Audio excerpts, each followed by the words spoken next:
What data? They Their released trials. it. What They what won't do you release their what trials. data do you want? What data? They What did exactly? try. What exactly? Listen, Heem, if you'd shut up, I'll tell you. They had trials on the safety and the effects of their vaccines, and they won't release them for over 50 years. Okay, I How think can Moderna. scientists look at that? I think That's actually Moderna released it reversed before. I think Moderna released it when they had 400,000 people in their phase 3 trials. They released the data. I looked at the data. Now, I don't believe that they've released it. Moderna, Pfizer, or any of them have released the entire What data. data are you looking for specifically when you say the data? What are you looking for? What their data was that they found when they tested What's it the versus data? placebos What and placebo. metrics? Heem, What metrics? You won't shut your fucking mouth, so you don't I'm know. asking for What's you. it I'm matter? asking you a I'm giving metric. you the metrics. The data they had on the efficacy of how much it worked versus placebos, the data that they had versus side That's effects been and things released. like that. That's been Shut released. the fuck up, Heem. It has That's not been released. Rhizome, you cannot fucking show. I dare you to show me some kind of result that says that Steven Crowder's people actually go out and wait. They wear Klan fucking hoods and they voted for white supremacist fucking presidencies. Go ahead. I dare you to fucking do it. But that's the level that we need to get to before it's a harmful outcome. God damn. My point is, you cannot establish that anybody who fucking listens to Steven Crowder is out there fucking harming minority communities. You can't fucking do it. Yeah, that's not what I'm saying, that they're actively killing black people or some shit. No, that is exactly what you're saying. It's bullshit. It's bullshit. You try to run this fucking nuanced line about saying, well, this is where the outcome could be. Yeah, I run a nuanced really line and then you reduce it into this dumbass shit because you don't know what outcomes means and you think it has to be KKK robe wearing people lynching black people for it to be a harmful outcome. I'd like to welcome you all to the Hippy Dippy Roundtable. I think this is the 53rd or 52nd episode recorded on YouTube. I would like to thank you all for stopping whatever wonderful things you had planned for Friday, like sitting in front of the TV, surfing the internet, or sleeping, and instead doing this. I greatly appreciate it. I am sick at the moment, and so I'm going to ask everybody to show a little extra caution to the rules today, because I will be more liberal with the mute button, because I don't want to be yelling over all of you. I've also had a little bit of internet trouble, but that should not interrupt you guys from continuing the conversation at any point. Now, let me go over some ground rules. Don't do anything against terms of service. We would all like to keep our jobs and our streams. That applies for both YouTube and Twitch, since some people are streaming on YouTube, and some people, including myself, are streaming on Twitch. You are going to respect me when I am talking. When I am talking, no one else is to be talking. I am talking purely to moderate, not to get involved in the discussion. No attacking people's immutable characteristics. That means race, gender, stuff of that sort. And you will address people by the pronouns they prefer. I don't care what you want on other streams, but that's how the conversation is going to go here. You don't have to agree with it. You just have to do it. Besides that, I think that's most of the rules, besides the fact that if you find it difficult to get your way into the conversation, one easy trick is to raise your hand. I will write your name down, and I will make sure eventually the conversation gets over to you, but please keep that as a last resort, not a first resort. Are there any questions about the rules? No. One last thing, there will be an intro and outro section, meaning for every topic, you'll have a little period of time to say your statement, and during the end of your topic, you have a little period of time to say your statement, uninterrupted completely. Now we're gonna get started. A More Perfect Union. I can kind of hear some music in the background. Are you playing music by chance? I am. Let me deaden it to you. I appreciate it. Okay, so we're gonna start with introductions in the top left-hand corner. Cherry. Hi, I'm Cherry. I stream on Twitch. I do Twitch lore, or like reviewing old debates and old dramas. I am very excited to be on the Hippy Dippy for the first time. Thanks for having me. Happy to have you here. Next, I'm going to throw it over to Heem. Hey, how's it going, Dylan? How's it going, everyone? I'm Heem. I'm the co-host of the Burned Out podcast with DylanBurnsTV. And I just actually put out a video of me reviewing Dylan on Jesse Lee Peterson's podcast. That was interesting. So you can always check that out, and you know where to find me. Okay, next we're going to throw it over to Rob. Hey, what's up? My name's Rob Norm, a conservative populist. I'm happy to be here on the 5th anniversary, or one day after the 5th anniversary, of a bunch of left-wingers rioting and then getting off and paid by the FBI for doing so because they were unhappy with the guy that won the presidency. Thank you to all the left-wing people for your silence, your accepting of that. So we saw riots the entire way through Trump's administration. Figured we wouldn't be talking about it tonight, so I'd throw it out in my introductions. Happy 5th anniversary of the left-wing's violence.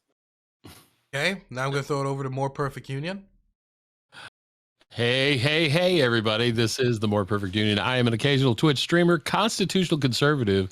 I don't mind talking about things that are reasonable to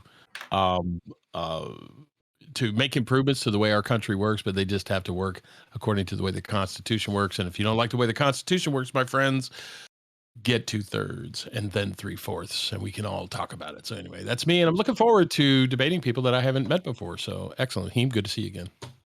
Okay, now I'm going to throw it over to Preacher. Hey, Preacher570 on Twitch, variety streamer, constitutional conservative. Preacher570 pretty much anywhere else on the interwebs. Just looking forward to a good civil debate. I have been married and divorced, so I can yell and scream if I have to. I'd rather not, though. I'd rather civil discourse. So I'm looking forward to it. Good topics tonight. Happy to have you here. Somebody turning on the camera. It was Ben. Ben, you can introduce yourself. You were muted. All right. Thanks, Dylan. Yeah, I had my camera off because I was just very quickly eating some Jimmy John's because when I should have been eating dinner, my wife has a cold, and so I was going out to buy some COVID tests, but looks like nobody has the plague, so happy about that. I am a columnist for Jacobin Magazine, a adjunct philosophy professor at Morehouse College here in Atlanta, and the host of Give Them an Argument on YouTube and Give Me an Argument on Colin. And I wrote this book, Christopher Hitchens, What He Got Right, How He Went Wrong, and Why He Still Matters. Was the Kindle version was like the #1 new release in atheism on Amazon, so that was nice to see. Although I do encourage people to buy it from Red Emma's, redemmas.org, which is a worker-owned bookstore in Baltimore. You can order books from online instead of further expanding Jeff Bezos's profit margins. Wonderful. Now I'm going to throw it over to Rhizome. Yo, what's up, you guys? Thanks for having me on. I am kind of new to the Twitch politics scene, and Dylan thought that he liked what he saw, so I'm here. I do cozy, philosophical and critical discussions with a good dash of cynicism and irony. He's also a graduate of the Hippy Dippy developmental brand, otherwise known as the Recruitment Show. Now we're going to throw it to last, but most certainly not least, doing us a huge favor and being a last-second replacement for Alex Stein, critically thinking veteran.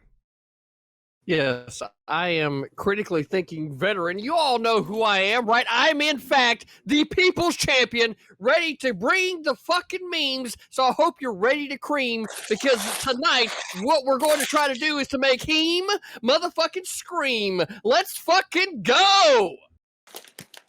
Wow. Ben Burgess, not only did you eat the Jimmy John's, but now I can hear it. Wonderful. Okay.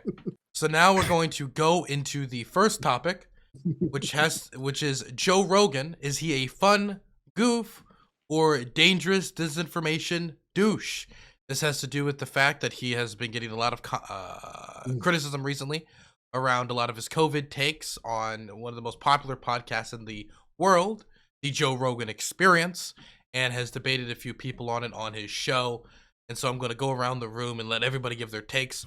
I'm going to start with More Perfect Union in the bottom right hand corner.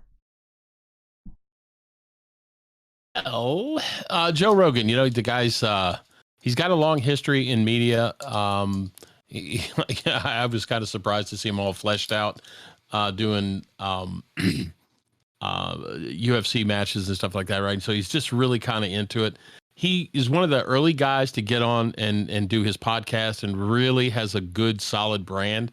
And he is edgy. I mean, he is the quintessential what what would have been in the 60s, like, oh my God, it's terrible. Lenny Bruce, right? He's out there trying to constantly push the envelope.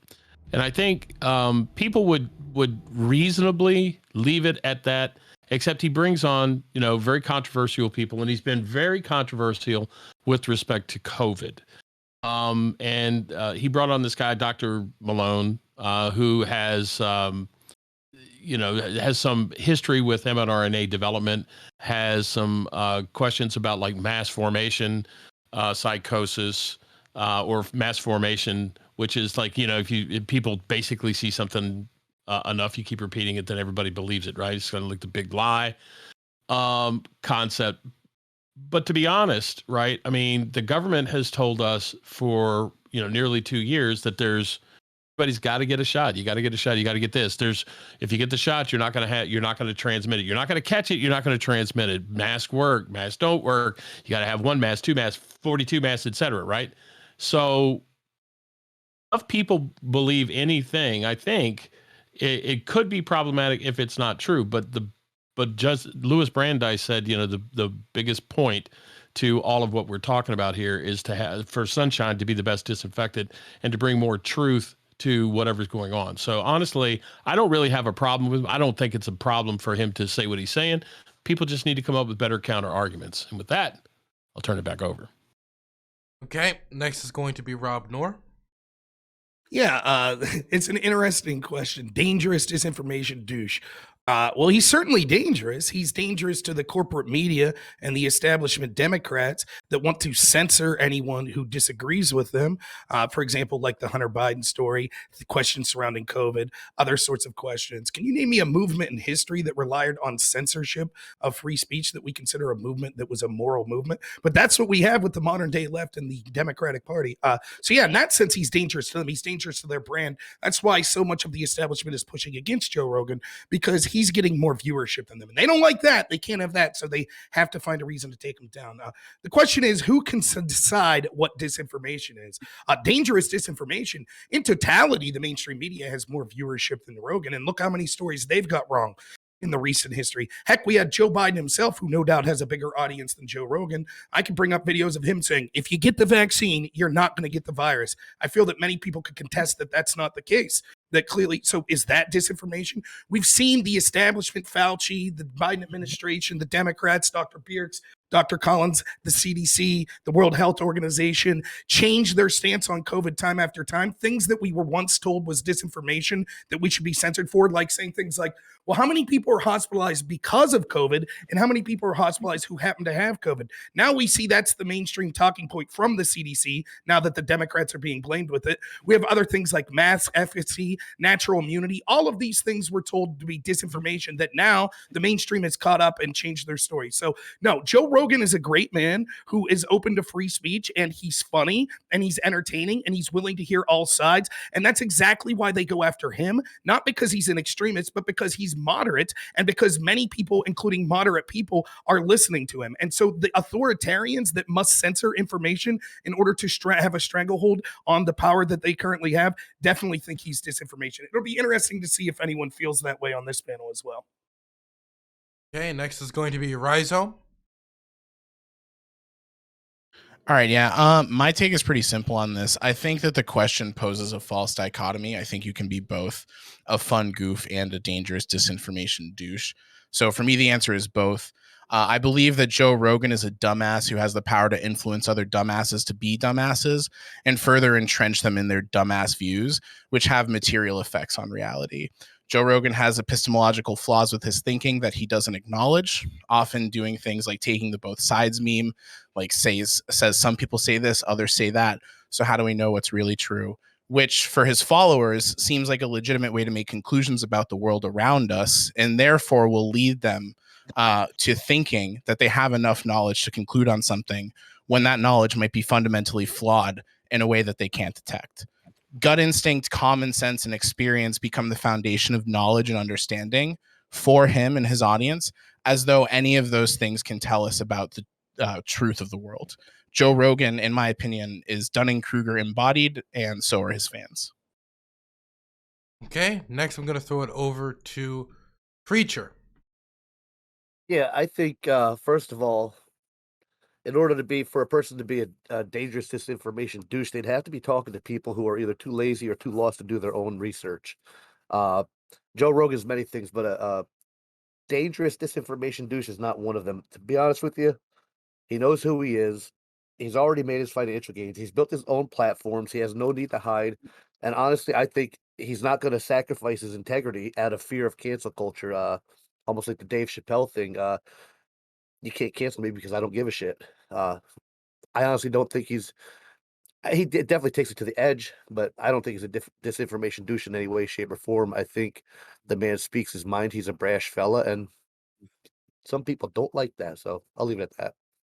Him? Okay, so first of all, are we talking about COVID or Joe Rogan? Just to clarify. Well, it's Joe Rogan, but that's pretty clearly tied to COVID.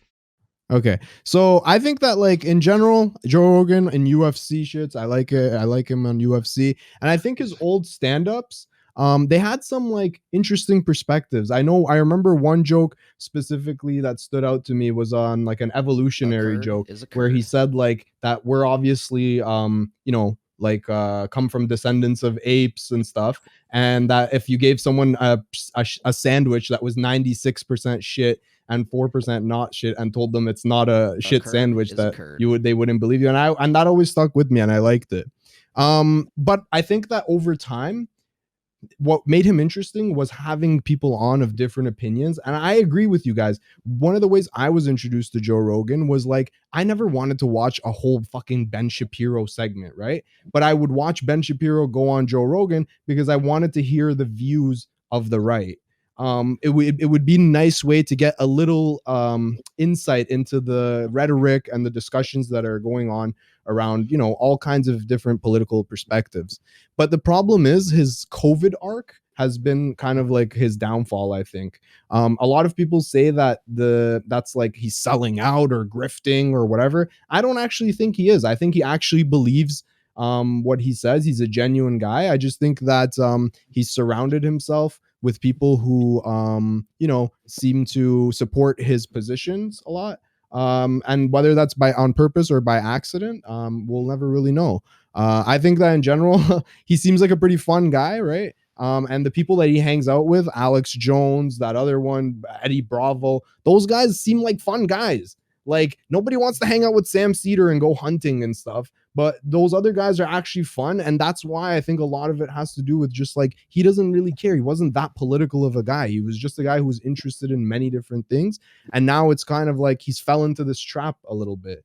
I think that like his disinformation is a problem, but I think in general, that's a problem with a lot of independent media in general, and some corporate media as well. Some of the guys said that like mainstream media got lots of stories wrong. I don't think they get them wrong at the time. It might be that a certain story about, let's say, masks or something changes, but I don't think that they're specifically getting it wrong, like Joe Rogan making mistakes because he can't check it in real time. Ben Burgess? Yeah, for the record, I would go hunting with Sam. But otherwise, I pretty much agree with him. I think Joe Rogan is a very mixed bag. His views have always been a little all over the place. That he can have Jordan Peterson on 1 week, and he kind of like nods along with everything he says, and he can have Cornel West on another week, and he pretty much nods along with everything he says. And some of that's just being a good host, but I mean, some of it is that I think he tends to, I do think he's an earnest guy. I think he tends to often, kind of be taken with whatever somebody is saying, sort of in the moment. I think that he is like a lot of people in that I don't think that he spends the biggest chunk of his time thinking about politics. Oftentimes, people who don't really watch or listen to the Joe Rogan Experience assume that he does, but I think he cares more about comedy and mixed martial arts and psilocybin mushrooms and half a dozen other things than he does about politics. And that means that like a lot of regular people, he has, he doesn't fixate on things, like he's not enough of a political obsessive like all of us to have his like various impulses to have like gelled together into a coherent worldview. I do think that COVID has brought out his worst. I don't think it's surprising, because one of the things that I've always liked least about his weird mixture of views is that he's always been very prone to conspiracy theories. That was, that's true as long as I've known who he. I mean, Joe Rogan's character on news radio was kind of into conspiracy theories, and I think that was kind of already sort of a reference to the man himself. So I don't think it's that surprising. I think it's unfortunate, but I also think that the left tends to make a little bit of a mistake with Rogan. I remember the late Michael Brooks saying this to me once, that like it seems like sort of getting mad at him and going after him for the stuff that he's wrong about, rather than playing up the stuff that he's right about, might be a tactical mistake. That, I mean, things I've seen Joe Rogan say, he has a wonderful rant you can find on YouTube. Just look for Joe Rogan Team Human, where he's talking about the Trump administration's barbaric immigration policies, and says that if you don't have a problem with this, you're not on Team Human. He has, there's a wonderful segment that he did with Dave Rubin, where he just thoroughly embarrassed Rubin on the post office, and why it would be a disaster if it was privatized, and why we absolutely need safety regulations and can't just leave that stuff to the free market. That was a work of art.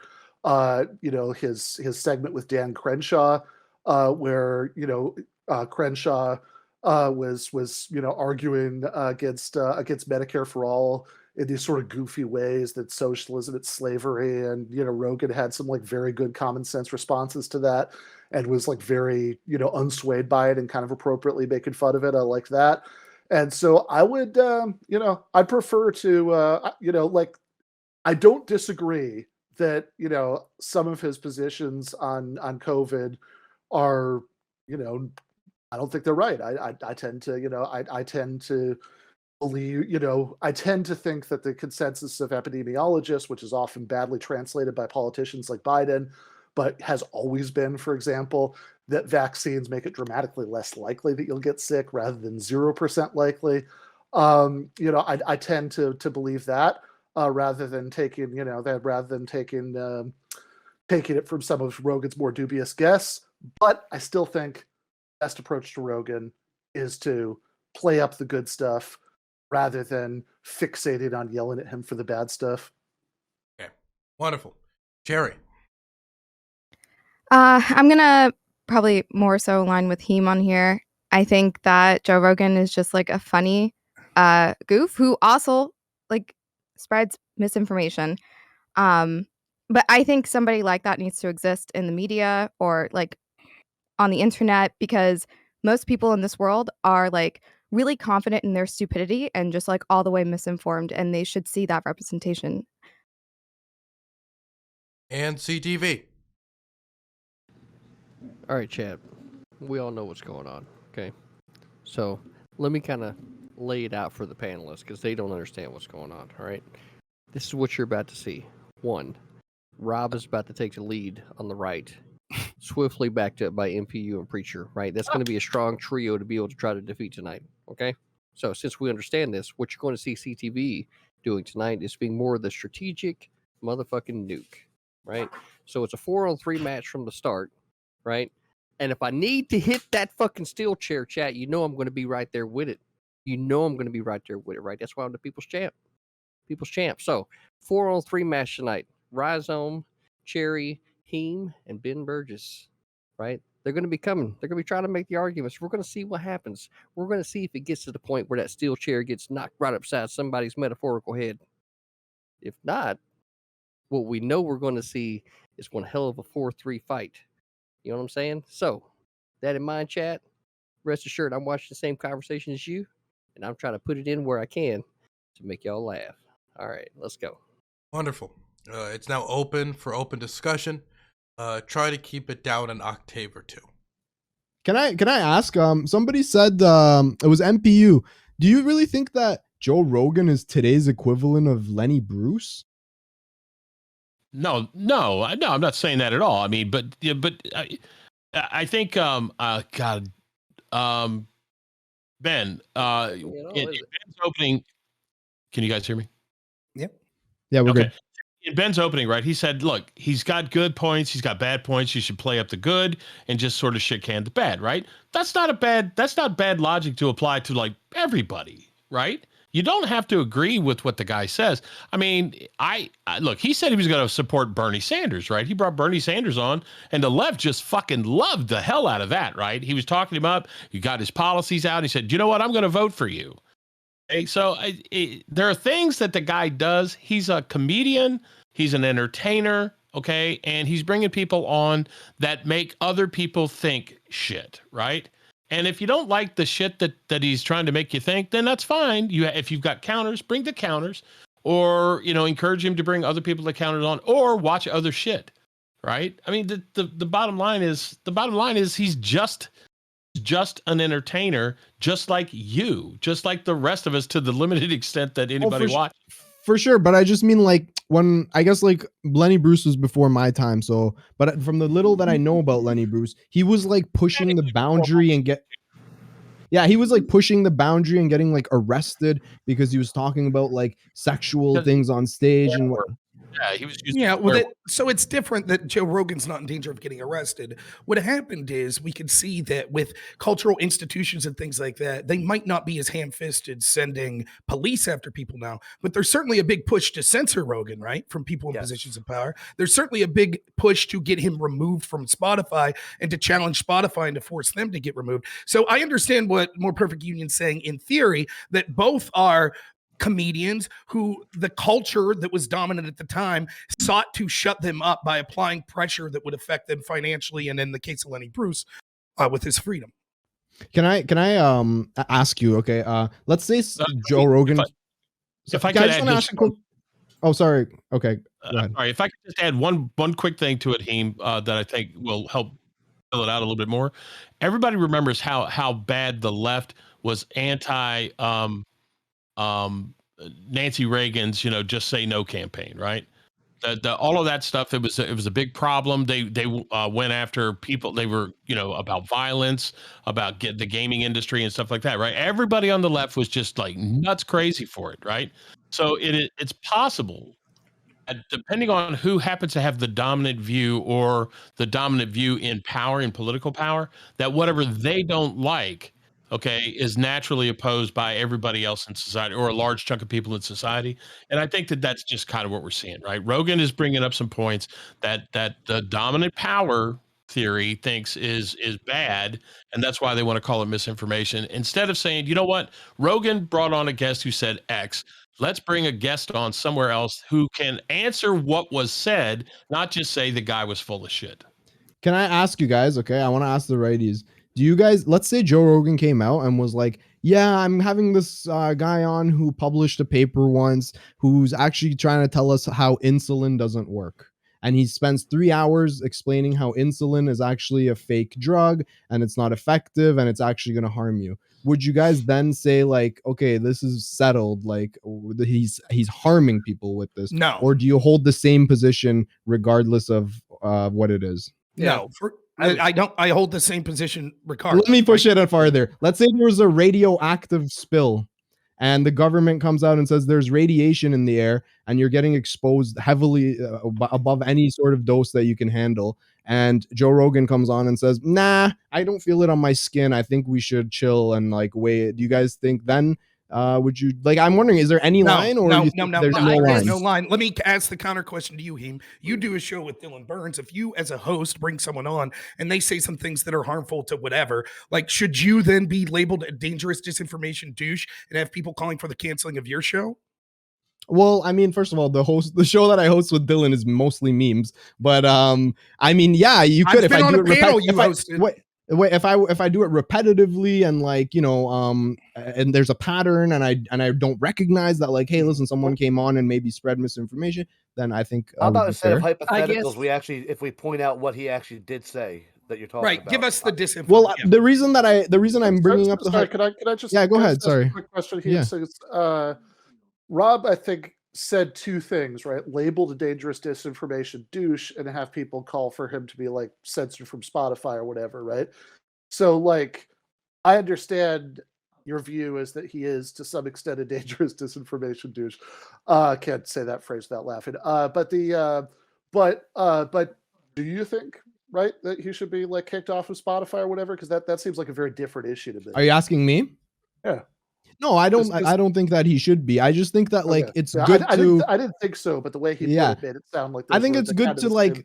I think it's good to critique people, you know, like the same way we critique. I used to critique fucking Cuomo when he was on CNN because he would bring on his brother and softball. You guys remember he had the big Q-tip and he's like, "Your nose is so big, you have to use this baseball bat Q-tip." And I thought I criticized. Yeah, I criticized him for that. So I think that, like, you know, just because we like these people or, you know, whatever, it doesn't mean that they're like above criticism. And that's why I was saying earlier, like, they're only disinformation and dangerous if you're not doing your own research. Like, I know a lot of it has to do with what he said about ivermectin. Well, if people listen to him and then they go out and do what people are actually doing, getting that over the counter version that was killing people. Well, that's stupidity. Why didn't you do your own research? Just because Joe Rogan is not God, he's a good guy. Hey, preacher, this might be news to you, but people are stupid, dog, and they need to know how to discern good information from bad information. And I don't trust people to do their own medical research. Is this really do your own research argument here? Like, if you were going to just hear somebody on a podcast tell you to get ivermectin, like, your research wasn't ever going to be your thing. If you do your own research, you would come to the conclusion that vaccines are the way to go. You know, like the vast majority of literature leads to the right direction. We're looking to hear an answer that they agree to. All they do when they listen to Joe. Okay. Let's quiet down for a moment. Multiple people were talking at once. So far, was there anybody who hasn't talked yet that was talking? I think everybody's talked so far. Rhizome, you've talked the least except for this one sentence you just said, so I'll give it to you. Then Rob, then Preacher, that order. Yeah, I mean, obviously people should do their own research, but people aren't capable of that. That's why we have scientific agencies who we trust to do that kind of research and peer review it.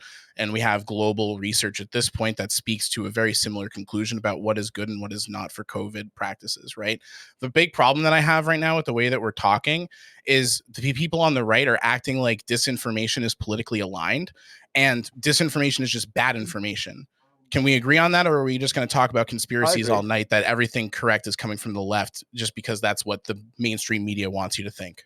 No, everything correct's coming from the establishment. The left happens to dominate the establishment. Okay, so we're just going to talk about conspiracies all night, Rob? You can't agree that disinformation is not politically aligned in and of itself? No, I don't understand what the question is. I understand it's a pretty simple question. Disinformation let me tell you what. Let me finish there. Disinformation does not have. Hey, guys. Hey, whenever you start yelling, like Franklin, nobody hears you, right? Yeah. If CTV has to quiet us down, we're doomed. Okay.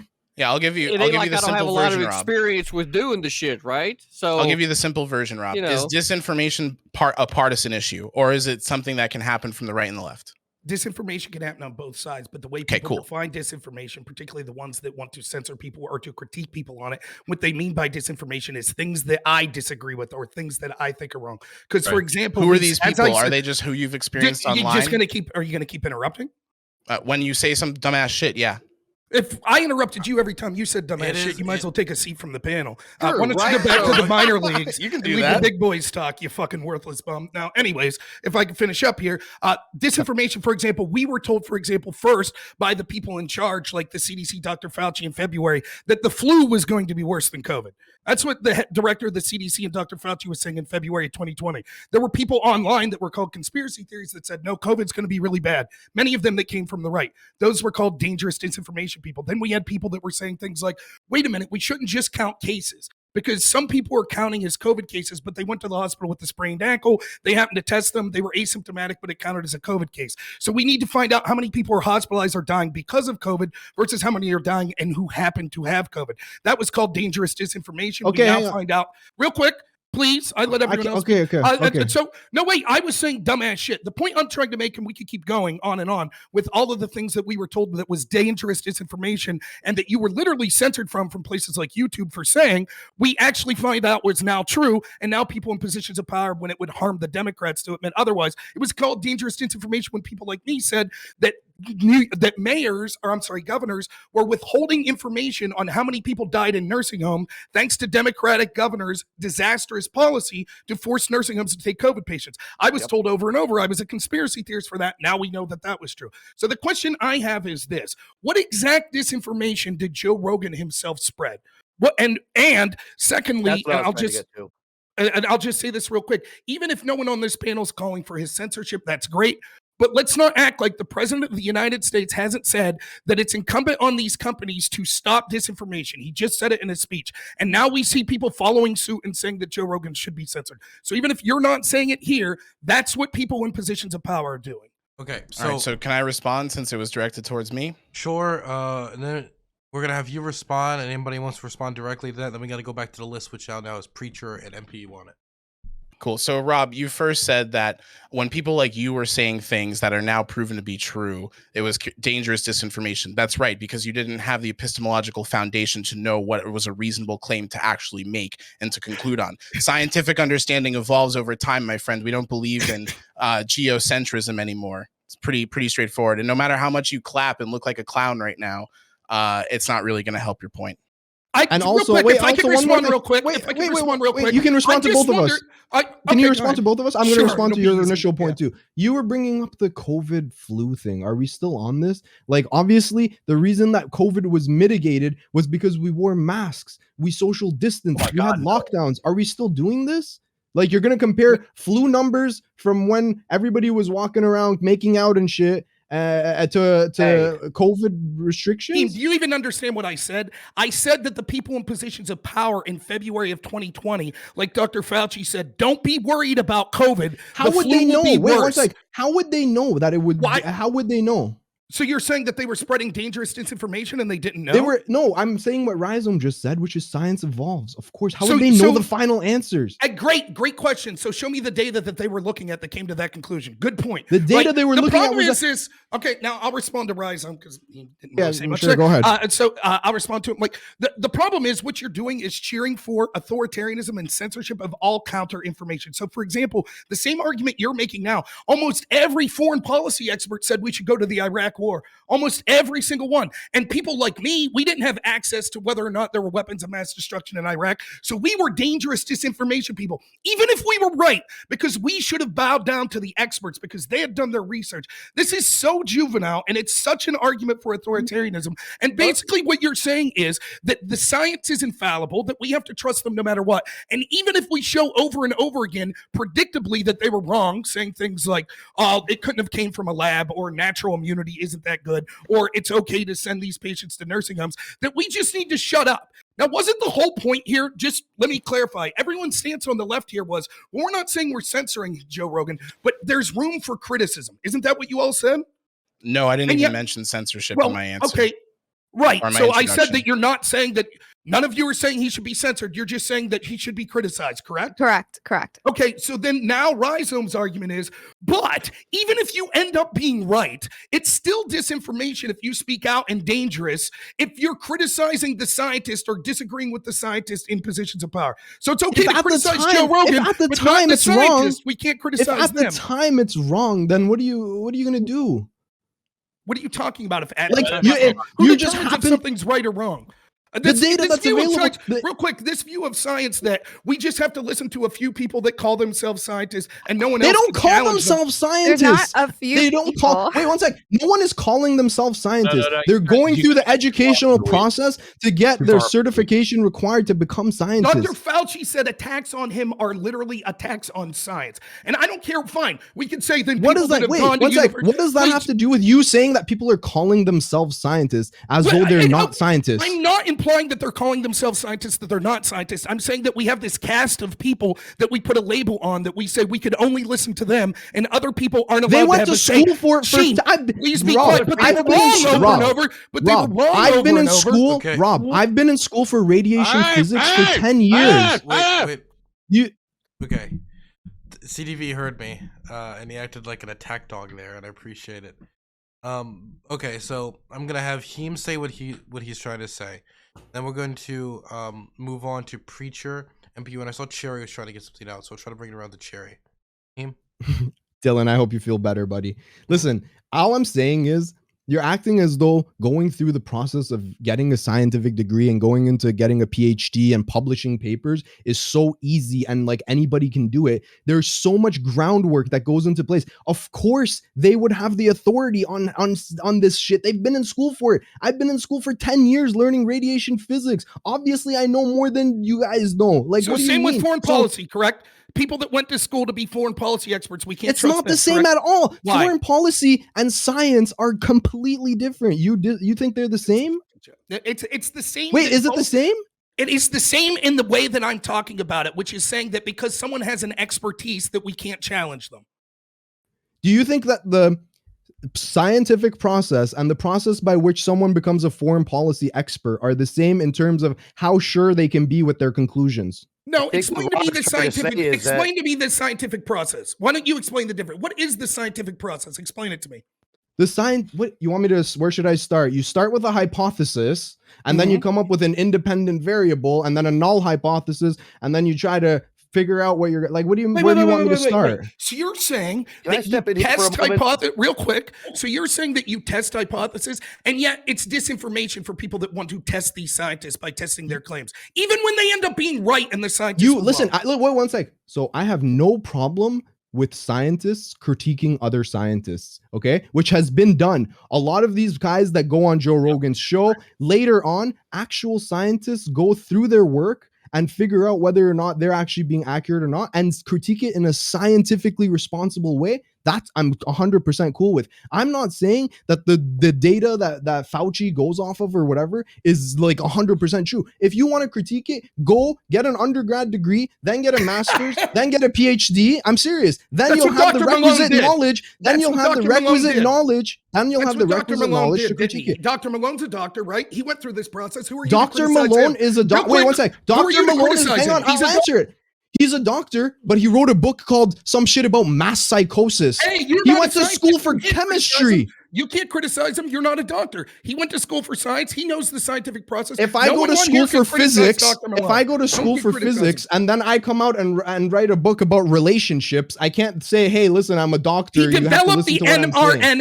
mRNA. He developed What does the that have to do mRNA with the mass vaccine. psychosis shit that he wrote about? What does that have to do? We're talking about when it comes to mass psychosis. What we're not I'm even saying is talking- he has a political, he has a political, he has a Please, political You leaning. gotta let him finish. You gotta let him finish. You ask the question. We're literally sitting on a panel with a bunch of people that want to call Joe Rogan a disinformationist. And he's saying the reason for that is, and I think Rhizome too, is because we can't have non-scientists criticizing scientists. And yet that's exactly what they're doing. So they themselves, by their own definition, can't criticize Dr. Malone when he's talking about the. Who do you think's I better to speak don't. on? There Please, are real scientists quick, who have let me critiqued finish. him. Let me finish.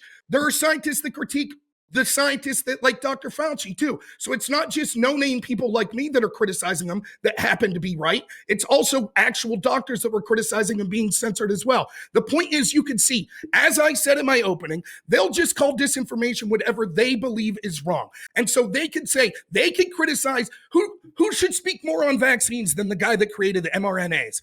He Who's didn't. more qualified? Wait, you Him think and Rhizome or Dr. Hang Malone? on. You think Dr. Malone created mRNA?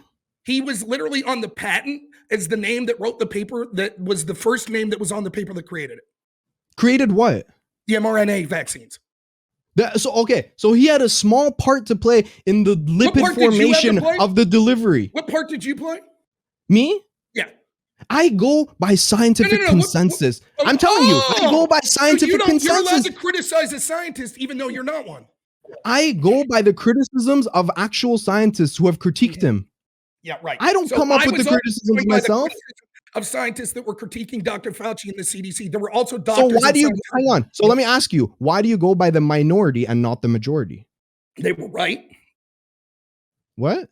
I Because they were right. How do you Without, know that? without You're- having a retrospective look, when you're getting information, how do you decide to go with the minority opinion over the majority opinion? Gut Because feel? I looked at their Gut arguments feel? and their Yourself data, in a and it was dangerous more place, man. accurate to me. More It is- accurate. It is. Okay.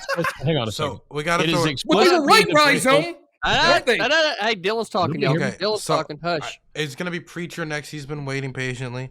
Then it's going to be MPU after people have responded to preachers, and we'll keep going down the list. Cherry, I know you raised your hand after all of They're them. probably not going to respond to me because I'm going to be exactly right on everything I say, and they won't have any response. But that's okay. I understand. I think part of the problem is that, and maybe this is what Rob was touching on, is that the government has their set of scientists that they rely on, and that they're the ones we have to get the information from. And we've seen other doctors, other scientists saying something from the other side. And well, that's disinformation because that's not the ones appointed by the government. But you got to listen to both sides and then try to find in the middle what the hell is going on. And to sit here and say like, by the way, I am not a scientist. I have done experiments in the kitchen with food, but that's not science, I guess. It just makes me fat. But I do critique them if I find someone who has a more understandable, more reasonable paper put out. I mean, to say it's because, well, they're the minority doesn't matter. The majority isn't always right. We can't go by that. We've got to look at all the facts and everything. But when it comes down to it, what I really wanted to talk about earlier was Sherry had said something about listening to the podcast when you're not doing research. I listen to podcasts all the time, whether it's Joe Rogan or Ben Shapiro, anybody. I don't take any of their word for gold. Even Steven Crowder will say, don't take what I say for golden. Do the research, fact check me. If we're not willing to fact check, then I don't know. We're lost on stuff. So to sit here and say, oh, well, Joe Rogan's this because he said that. Listen, the guy said something. He talked to doctors who had used these I'm not going to say their names, but these prescriptions on other people, and they have worked. I mean, it worked, so he used it, and everybody came down on him. He also talked about the monoclonal antibodies, the azithromycin, the vitamin drip, but the only thing they tripped on was the ivermectin, and it's a horse dewormer, and they had to go with all that. They just wanted to shoot him down. That's ridiculous. At least listen to what he has to say. Listen to what other doctors have to say, because not one doctor, especially Anthony Fauci, are going to be 100%, especially when they haven't been practicing forever. He's just taking words from other people. We have to listen to everybody, not just the majority. We have to listen to them all and hear all the voices. But now I'm 100% correct on everything. Nobody has anything to say to me, so I'll pass on to MPU.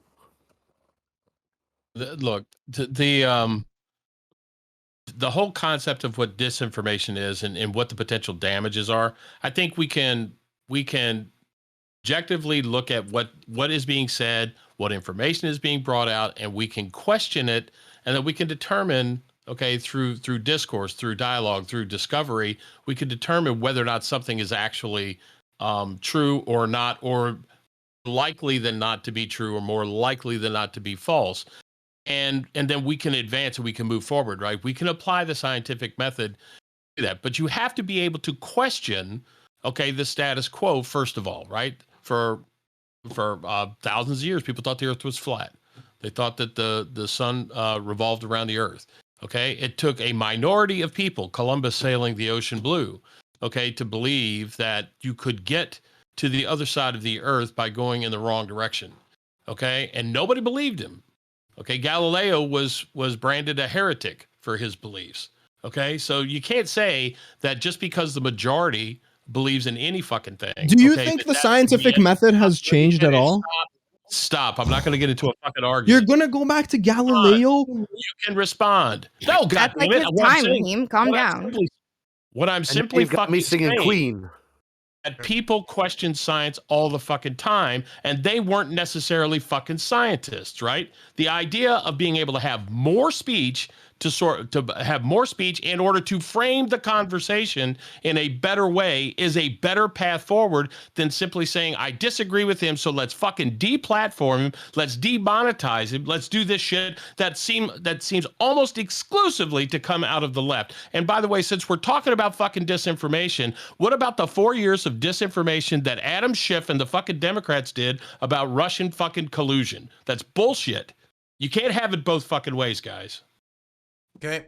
Team, did you want to say anything particular before we go to Cherry then Ben? I mean, I just think that, like, if you guys, you don't need to go back to Galileo. The scientific process in the last 100 years has been insanely impressive. Look how much advancements we've made in technology and science. Like, how are you guys going to start doubting these people who have literally, like, the amount of advancement we've had in the last 100 years is unfathomable. Fucking 20, 30 years ago, we couldn't even imagine having iPhones and shit. Like, come on. What you're saying is they're going to go to the hospital once they get COVID too, you know?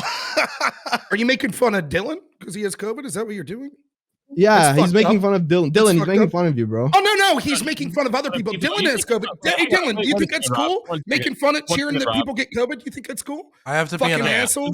Anyways, I'll finish my point. Wow. Well, how are you going to ask the question and not wait for a fucking answer? I want to hear the answer, Dylan. Yep. I believe now that I have COVID, I am part of the inferior race. And so now I just, I just take the beating. That's just how it works. If I could respond to him real quick, every scientific process that we've seen, almost every single one using the scientific method, started with a minority of scientists. Every time that we change something that we understand scientifically, it's because most scientists think one thing, and then someone has a hypothesis and test it, and they say, actually, now we have a better understanding. We've even done this as early as Einstein. We say, oh, everyone thought Einstein was right on the theory of relativity and, E equals MC squared, all the stuff that he was talking about. But other scientists have came along and said, actually, he was wrong about this one particular thing, or we could adjust it, we could modify it because he wasn't right. What that took was everyone had an understanding he was right, or almost everyone, a minority changed it, just like with Galileo. Okay, so what you're saying is that it's a collaborative process, right? That it takes time to build upon a foundation. First, you figure out, oh, hey, maybe this will work in bacteria. Then later, oh, hey, you have to find a delivery mechanism. And all of these step by step have to have their papers published, reviewed, looked at, and so on and so forth, right? Dr. Malone's article was published in 1987. Okay. Since then, we've come a long way in developing the mRNA vaccine. Why are you shaking your head? What's the shake your head about? Your ideology is that anyone who's not a scientist, and even scientists, that we should only listen to the majority. Then when I give you examples that every major scientific discovery has been started with a minority, you're like, yeah, but Dr. Malone wrote a paper a long time ago. Let me ask you a question. Do you think that if a scientist came out with a critique of the mRNA vaccine, okay, that was valid, that they would, because they were in the minority, that other scientists wouldn't look at that and be like, oh, hey, like, this is something to look at? No, I think that I for people not to do that. Sorry, say that one more time. I believe that that's exactly what's happening to a lot of people. People are coming out and they say, why has nobody looked at, seriously, critically looked at? Okay, they can look at the page. Listen, until just very recently, they were actually saying, no, that's misinformation. When you say why don't they? Can I ask you? When they say why don't they look at? How do you propose they look at it? They have to first convince a population to not do the lockdown so they can study it. I have the answer. First off, wait, everybody. Okay, wait. Hey guys.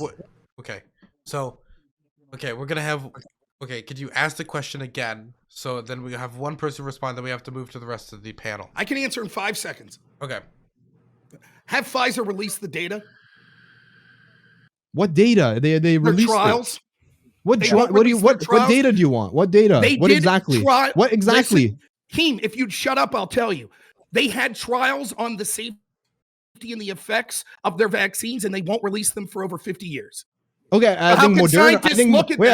I think Moderna released it before. I think Moderna released it when they had 400,000 people in their phase 3 trials. They released the data. I looked at the data. Now, I don't believe that they've released it. Moderna, Pfizer, or any of them have released the entire data. What data are you looking for specifically when you say the data? What are you looking for? What their data was that they found when they tested it. What's the data? What metrics? What metrics? You won't shut your fucking mouth, so you don't. I'm asking you a metric. I'm giving you the metrics. The data they had on the efficacy of how much it worked versus placebos. The data that they had versus side effects. That's been released. That's been released. Shut the fuck up, Heeman. It has not been released. That's been released. Yes, it has. Well, wait, stop. There's a disagreement. You guys can post links in the Discord if you want to. We got to move to other people. I believe. I want to write a strongly pointed letter. Okay, well. Yeah, I found it right now. I'm gonna link it to you. Link it in chat, and we're moving it on to Cherry. It is Cherry next, and Ben. I don't know what to say now. I wanted to respond to like Rob earlier when he he realizes nobody on this panel is saying that Joe Rogan is to get canceled. But he's upset that people will criticize Joe Rogan for criticizing other people. And that's absurd to me, because I don't think that I have to just sit there and swallow the fact that you put like a burly dude on a podcast and I'm supposed to give a fuck about what he thinks. Like, just think about it logically. Somebody who is like, let's say, criticizing a book, who hasn't read the book, like, should I do anything but make fun of him? Have you read Dr. Did you what? Let me ask you this. First No, off, no, just the concept. Just the concept Sherry, of somebody who. Right, let me answer. Okay. Sherry, first off, I'm not saying you don't have the right to criticize. I hope you do criticize. That's fine. What I'm saying is, when we say disinformation, the people that are saying that are people that say just shit that I disagree with. And second, we can't look at this in a vacuum. Although I respect no one here wants Rogan canceled, we literally hear from the president of the United States all the way down, people in positions of power that are advocating censoring disinformation on COVID. And I myself have had videos removed on COVID and things like that. And most of the stuff that I talked about, I wasn't even shit. I'm even for vaccines. I'm just against the mandate, right? Most of the shit I was talking about that I was getting censored for, almost all of it ended up being true. Let me further say this to Heem and to Rhizome, right? It was scientific consensus at one point, right? According to a Lancet article and 47 scientists, that there was no possible way, it was debunked, that the virus could have came from a lab in China, correct? Yep.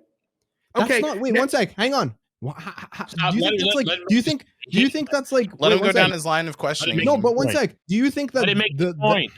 Let him make his point. Okay, that's it. Rob. That's my point. Go ahead. Okay. My point is that's not the hypothesizing about where the origins of the virus came from are not as scientifically rigorous as the creation of the mRNA vaccine and testing it. It still are people that are talking about that. Your argument would seem to be that the only people who could speak on things about the virus and the conversation of where the virus came from had to do with looking at the actual, like, I don't know what you would call it, like the diagnosis of the virus, like ACE2 receptor sites, spike proteins, furin cleavage sites, things like this, things that me and you aren't scientists. So when the scientists looked at that, it was a consensus. There's no way this could have came from a lab in Wuhan. Then we found out that the guy, Peter Daszak, that wrote the letter that the 47 scientists signed on to, that literally you would be sent, Dr. Fauci agreed with, and you could get censored online for saying it came from a lab. Turned out Peter Daszak not only knew it was possible that gain of function could have happened in that lab, but he was the one doing it. No one was there to know. How could they know? You're talking about a prediction about how the origin came from. Who could know that? The guy that said that it happened. A hypothesis comes by our government to do it. But what I'm saying is the going back and figuring out where the origin came from is a completely different scientific process to originating and creating a vaccine and testing it and so on. That one is way more rigorous than the other. I mean, what you can see here, anyone can see, is that they'll constantly shift the goalpost, constantly shifting of the goalpost in order to say, like, this is why we get to control what is disinformation and why no one other than the people we want should be allowed to speak on it. And every time you could be like, well, what about this situation where the majority of scientists said one thing on COVID and it was wrong? He'll say, well, that was different. It wasn't quite the same. Well, what about this one? Well, that was different. It wasn't quite the same. Meanwhile, he's criticizing a doctor who was one of the people that developed. By the way, I disagree with Dr. Malone on a lot of what he said. I also don't understand, just because if we disagree with Dr. Malone, why that means that Joe Rogan, a guy who brought a guest on, is any more responsible as being a disinformation agent. Because Dr. Malone acts like he's the be-all and end-all of the mRNA vaccine. He literally goes around claiming that he was the creator of the mRNA vaccine when he had one small part in a massive collaborative effort over a 30-year span to create the vaccine. Okay, I'm going to be honest. Between the two of you, I want to throw it back to Cherry because she didn't really get a chance to speak. I can manage the guests, but Cherry, do you have anything more to say before? No, Dylan, you can log out, bro. Just go take a nappy, okay? CTV's got this. I appreciate it. Cherry, do you have anything else to say before I throw it over to Ben? I just want to remind everyone that this topic was about Joe Rogan, and clearly Rob Nar came here on a fucking mission with COVID. Okay, Ben. I didn't even. You fucking idiots. Oh, I'm sorry. What? I said you fucking idiots. Oh, Jesus Christ. Okay. Yeah, but I'm one person, so just direct that either at me. Okay, you are a fucking idiot, as is Heem and Rhizome. Okay, why? Why? Because What the statement you just But- made but- that I because was what? the one turning it into COVID, when every single person You on here, are. including Dylan, the moderator, said obviously this has to do with COVID because that's where people It has started to do saying with Joe that he was Rogan being disinformation. misinformation on his Right. podcast. Doesn't On have to do COVID, with that whatever was the where- fuck you've Okay, been talking so then, about. real quick, Sherry, can you give me the This is the examples you're scientific talking about? process. Can you give me the examples that you're talking about of disinformation that you're upset about Joe Rogan's disinformation that's not COVID I'm related? not Go ahead. upset. I think Joe Rogan appropriately represents stupid people in America like you, and I think he deserves to be platformed. Sherry, don't make a I think bigger you hole should for be able yourself to by see trying to yourself say in that the I'm media. I might be stupid, but compared to you, I look like fucking Einstein here. Like, tell me if it's not about COVID. Okay. Tell me the disinformation specifically you're talking about, because it seems Rhizome and Heem were talking about COVID, So just which to be is who clear, I was Rob, responding to. you brought up the I'm idea sure there's a that lot. the Like, what? disinformation that Rogan spreads on his platform and the fact that like people don't do their own research is similar to what the government has done with COVID and their mixed messages, quote unquote, as research gets updated. So you were the first person to bring it to COVID. All I we wasn't. said, I okay, was. regardless of whether you believe that or not, all we said was that we believe that he has the potential to spread disinformation. And that's what we weren't saying anything specific. We weren't like, oh, this specific information was really bad, and here's why. We were just saying there's a potential for him to be a fun goof and spread disinformation. Right, and What were everyone you- was talking Okay, about it in the context of COVID. If you guys want to take it to something else, if you want to say he's wrong on trans issues, by all means, we could talk about it. The point I was making was clearly this. My point is very simple. The people that want to criticize disinformation seem to live in a glass house because they always call disinformation things they don't agree with. For example, I can give you a study right now, a poll right now from the New York Times, right? This poll said, and Bill Maher Wait, is talked it a about study it. or a poll? So I It's got a poll. So to be clear, Let's- I'm sorry to Yeah. cut you off, but Ben hasn't really said anything since the Okay, start of I it, can wait, it's fine. and it's been about we only have about 30 minutes left on the topic. So I want to throw it over to Ben Burgess. Yeah, thanks. Rob, I think you should try meditation or weed or something because this level of anger isn't good for you. But I just wanted to make a few quick points. I think that so first, it is not at all true that nobody believed that the Earth was round until Columbus came along. The people had known that for literally 2,100 years before Columbus. Since like 6th century BC. Ancient Greek scholars knew that. Every educated person in Columbus's time period knew that. Columbus himself, was setting out to prove that. That was something that educated people in Europe at the time took for granted. Just Google Columbus, proving North is round debunked, and you'll find tons of stuff about this. I think that it is certainly true that scientists can get things wrong and often do. Science is really hard. You try, you get stuff wrong, and then you go back. You go back to the drawing board and you try again. But all this stuff about who's allowed to talk about it or whatever, since nobody here's advocated deplatforming, that the issue is more should be listened to. And people talk about doing their own research. If that meant literally you do your own research, like you would actually do scientific research, you would become an epidemiologist, then great. But of course, most of us don't have time to do that. So there's a legitimate intellectual division of labor, that you become an expert on one thing and you report back to me. I become an expert on something else, I report back to you. And even though the overwhelming consensus of epidemiologists can be wrong, I do still think it's a better bet to listen to, if you're going to trust something, if you're not actually going to do more research than maybe at best you look up a couple papers that you don't really understand all of and skim through them online, then you have to end up trusting somewhat. And I think that you're better off trusting the overwhelming consensus of subject matter experts. But the last thing, I do really want to emphasize that nobody here has advocated deplatforming or censorship or anything like that, right? I mean, after that was acknowledged, what I heard was that Biden advocates it. And okay, I mean, I think multiple people on this panel tried very hard to stop Joe Biden from winning the Democratic nomination. I'm certainly not a Biden fan. Maybe other people here are Biden fans. Biden's great. Okay. All right. But Biggest idiot Democrats ever nominated. but in any case, I thought you were moderating CTV. I think I'm that doing, the look, That's- next that's time next you want to week, figure out Dippy. what the fuck I'm doing, right? Like I told you from the start what it was that I'm doing, right? What am I doing? I'm throwing in the memes where they're needed. Ben Burgess has got the mic. Ben Burgess, go back. All right, appreciate that. So what I was going to say is that I think the biggest whopper that we heard. Hey, I'm Italian. I take offense to that. Okay, was that all calls for censorship are coming from the left. Now, even if you equate a corporate centrist who voted for the Iraq War with the left, and even if you do the typical right-wing thing of equating giant profitable corporations with the left, and et cetera, none of which really makes sense.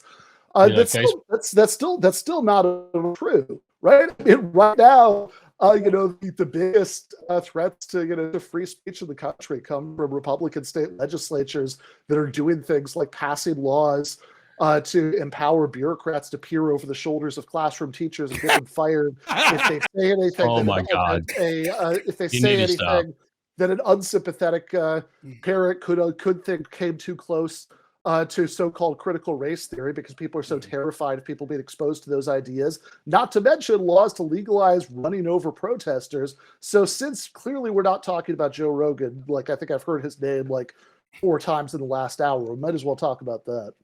Right, CRT fan here, from a professor, no doubt. Who would have thought someone in academia? I appreciate you worrying about my health by talking about my anger, but I would rather be on, although I might be too boisterous and too excitable, I'd rather be on this side than the fucking snooze fest you are when you're talking. I imagine your class is a hoot, though. Who cares about Snooze Fest if he's giving accurate? Hey, is it about shut the is it fuck about up. is it about entertainment? White Is it Knight about Heem strikes again. entertainment? You trying to get laid from him like you were a progressive brat? Is that what you're Dude, doing here, White Knight you're Heem? bringing no, Is you're that what's bringing up, up. buddy? Well, I mean, You're let's be bringing honest. up Ben Burgess might be a catch. So Yeah. You're bringing Oh, up I'm not saying that, completely no. irrelevant shit. married. Like, what is the fact Heem, that he's why speaking? didn't you interrupt? Why didn't you interrupt Ben Burgess when he brought up completely irrelevant shit about my anger level? Why didn't you interrupt him, Mr. White Knight? Why would I interrupt him? He was making a point. You're coming No, he in here wasn't. saying He you came was in here making a point. saying that you're more entertaining than him, and no one would want to take his class. That was your No. argument. Just to His clarify, argument that was what you said. Just to clarify, I was making a brief point because he took a brief jab at me and stylistically how I talk. Now, you didn't say, hey, Ben Burgess, wait a minute. That has nothing to do with making points on the topic. What does that have to do with anything? Because you're a fucking pathetic White Knight. You don't really have anything to say for yourself, so you're always sticking up. But at least I believe you're just doing it with Ben because you're just a piece of shit, as opposed to when it was Progressive Brat and you were interrupting me in Destiny and sticking up for it because you wanted to get laid. But Dude, you're a poor moderator and a poor fan, first of so all, I don't- this is I really get it. fucked up. Dylan, This is really, one second, I have to speak. I have to speak. This is really fucked up that you would say. Hang on, Rob, you have a wife, right? I do have a wife. I have a fiance for 8 years. I don't fucking appreciate that you're speaking to me like that. I apologize for your fiance. No, you should apologize to me for fucking saying that shit. Why the fuck would you say that? I'm just Come saying on, that it's man. kind of This is not rude fucking that you're day. bringing up someone's PhD who's a PhD educated professor and saying that he's boring and that you're more entertaining. Whoop de fucking do. Who gives a shit? But who gives a shit that he thinks that I'm too angry and that he's worried about my health? true. Are either of you named Joe Rogan? Who actually believes that like- he I'm cares Joe about you? Rogan. I'm just saying, Okay. if someone's going to make a Listen, hold personal on. attack at me, then So- I'll reciprocate. That's okay. To be fair, I just want to be fair. Rob has made this this topic interesting. Okay, I think we would have all been to sleep by now. True. Okay, now Hey, to get to the okay, point. Okay, so- Here's where Ben's wrong. Here's where Ben's wrong Okay, about but this after on the you topic. go, we got to go to Preacher and MPU. Okay. They've been waiting. So first I off, thought fuck I was first off, gonna what we say. can see, what I was going to say was this study. If we're talking about the dangers of disinformation, this poll, I mean, not study, showed that Democrats, 41% believed that 50% and up of people that get COVID will have to be hospitalized. Another 28% believe that 20 to 49% of people that get COVID will get hospitalized. That's almost 70% of Democrats. The number is under 1%, right? Who spread that disinformation? Where'd that disinformation come from that Democrats believe that? Right? That's what we're talking about. But no one's criticizing that. No one's criticizing the mass amounts of disinformation. Should I pull up we've seen. Republican polls for how much they think the vaccine doesn't work at all? Isn't or how that much exactly or how much all real these quick- other fucking conspiracies that were happening during COVID, how much they thought masks didn't work and shit? Should I bring that Isn't up? that the topic? Hey, Isn't that can I ask exactly why Mr. we're Rob- criticizing Joe Rogan? Because he's spreading disinformation. What I'm saying is, okay, if you can say that, if you can say this is dangerous, because we could look at We already Republicans and agreed see that that. Why do you have to people are constantly stupid. interrupt? We- Why do we you have to agree. constantly We interrupt? agree. Like, We I might be an agree. asshole, but I let people Okay. finish. At Okay. least I do that, right? Because you don't No, stop you don't. talking. You Okay. don't stop talking. So I'm gonna just force move this conversation over. I'm sure Heem and Rob have probably talked for each 30%, making it 60% of this topic. So I'm gonna move it over to Preacher, who is next, and we're gonna go MPU. No, hi folks, how you doing? Hey, No, how you doing, so buddy? I want to look at. Let's take it back to Joe Rogan and I think their biggest thing with him outside the vaccines was the ivermectin. Now you had all of these figureheads. I'm not even going to call them reporters. Figureheads on all these shows talking about. Oh, he's talking about the horse stuff. The horse stuff. Not a single one of them took the time to find out that it is originally for human beings. So are they not pushing disinformation when they say he's talking about taking a horse dewormer? Because he You're wasn't talking about 100% right. You're right. Yeah, they were. I They stopped were. saying horse dewormer since the very first day I heard it. I'm like, wait a second, humans use this. Why the fuck are we saying horse Right. dewormer? Leave Rhizome go, because he's calling it horse warmer. Go ahead, Rhizome. No, I'm saying they were spreading disinformation. Oh, okay, good deal. Good deal. Yeah, Okay, yeah. that's all I wanted to know. Okay, I'll drop it at that. Well, that's You the guys have original fun. point that Rhizome said, is that the public is very susceptible to misinformation from both sides. Whether it's the Democrats who think 50% of people who get COVID are going to end up in the hospital, or Republicans who think that masks don't work or whatever. That's the whole point, is that people don't have the critical thinking abilities to educate themselves on these nuanced things. Right, and that's what we need to start focusing more on, instead of like, oh, well, he's a dangerous douche. How about you're an idiot for not anybody here, but you're an idiot for not using critical thinking to do your own damn research. I mean, my fiance and I argue, and I'll tell you right now, because she's not here, I'm correct 100% of the time, but I'm sure she'll say there's disinformation in there. She's lying. She's wrong. I've done my research, but I think that's what we need to do, is like, maybe instead of calling everybody a dangerous douche because they said this, how about we push more like, all right, if he's wrong, Okay. show him he's wrong, prove he's wrong. I need to defend myself. The whole night, people have attacked that title. I thought dangerous disinformation douche. The 3Ds. I thought that was a great title. Okay, Oh, it is. It is. and I've got no Just respect trying for it. No, Dylan, No, I'm not giving you specifically. credit Hold for on, that hold on, title. hold on, hold on, hold on, hold What about- on, do I get in this? hold on. 3Ds are only good if you have 3 holes. Okay, let's be clear. Okay, But I believe in 2-hole theory, and Fred can Triple attest. D's gonna be pretty big. That's why 3Ds ain't gonna work. So you just solved your own argument right there. True. Next is more Yeah, you're perfect 1D union. short. Take the disinformation out, just use the 2Ds. Okay, is it back to me? Is it on me? Okay. Well, we talk about like the people that are you know what? Fuck, I've just lost my whole train of thought, and I never ever fucking do that. Fuck you, CTV. Fucking MPU lost down there in 3-hole theory. Now you're welcome. Right, man. Okay. I will say that if you're saying that Heemed and Rob have talked for like 30% each, and then immediately after fucking somebody speaks, Heem jumps right the fuck back in, that tells me he doesn't respect you. He's taking advantage of your weakened state, Dylan. Anyway, the thought will Sorry, come back Dylan. to me maybe in this Right, topic, I but was. certainly not. I'm sorry, Dylan. I'll respond to Preacher if that's cool. Just the idea, Preacher, that like everybody would be able to, like, number one, the average Joe Rogan listener who's listening to the podcast, number one, to be able to like pick out all of the claims that were made. Number two, to like research them and look into them. Number three, to like be able to like reliably figure out whether or not those are like actually like reliable facts or not. Most people don't have the time for that. Most people are listening to Joe Rogan while they're doing their fucking job or some shit, man. And that's how most people listen to any kind of media. And I would agree with you on the CNN issue where they were like saying that it was horse dewormer, and they weren't putting it forward a very fair framing of that.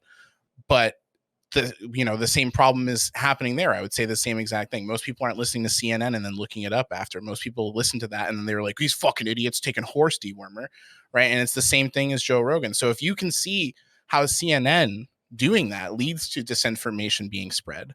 I'm just saying the same thing has the potential for Joe Rogan when his platform reaches 10 million viewers a week. Right. But my point is, okay, so if he was just talking about, I don't know, the next best book, that's one thing. But when it comes down to talking, like they were said when he was talking about the ivermectin, that people started going out and getting this, I forget what it was. It's an over-the-counter version of ivermectin, and it was killing them. Well, if it was the next best book, maybe you don't have to question so much. But if you're about to go get some medication and you're not going to do your research on it, that's got to be on you, not on the guy who said it over here. That's got to be on you. Like, well, but we have prescription ads in America, right? Like they'll have commercials that are like, ask your doctor about AstraZeneca, see if it's right for you. I mean, they're meant to sell you a medication, not meant for you to find the truth. And when you go to your doctor, maybe it's a psychiatrist who's been sponsored by Adderall to prescribe that to as many people, right? So it's like that we can't really like.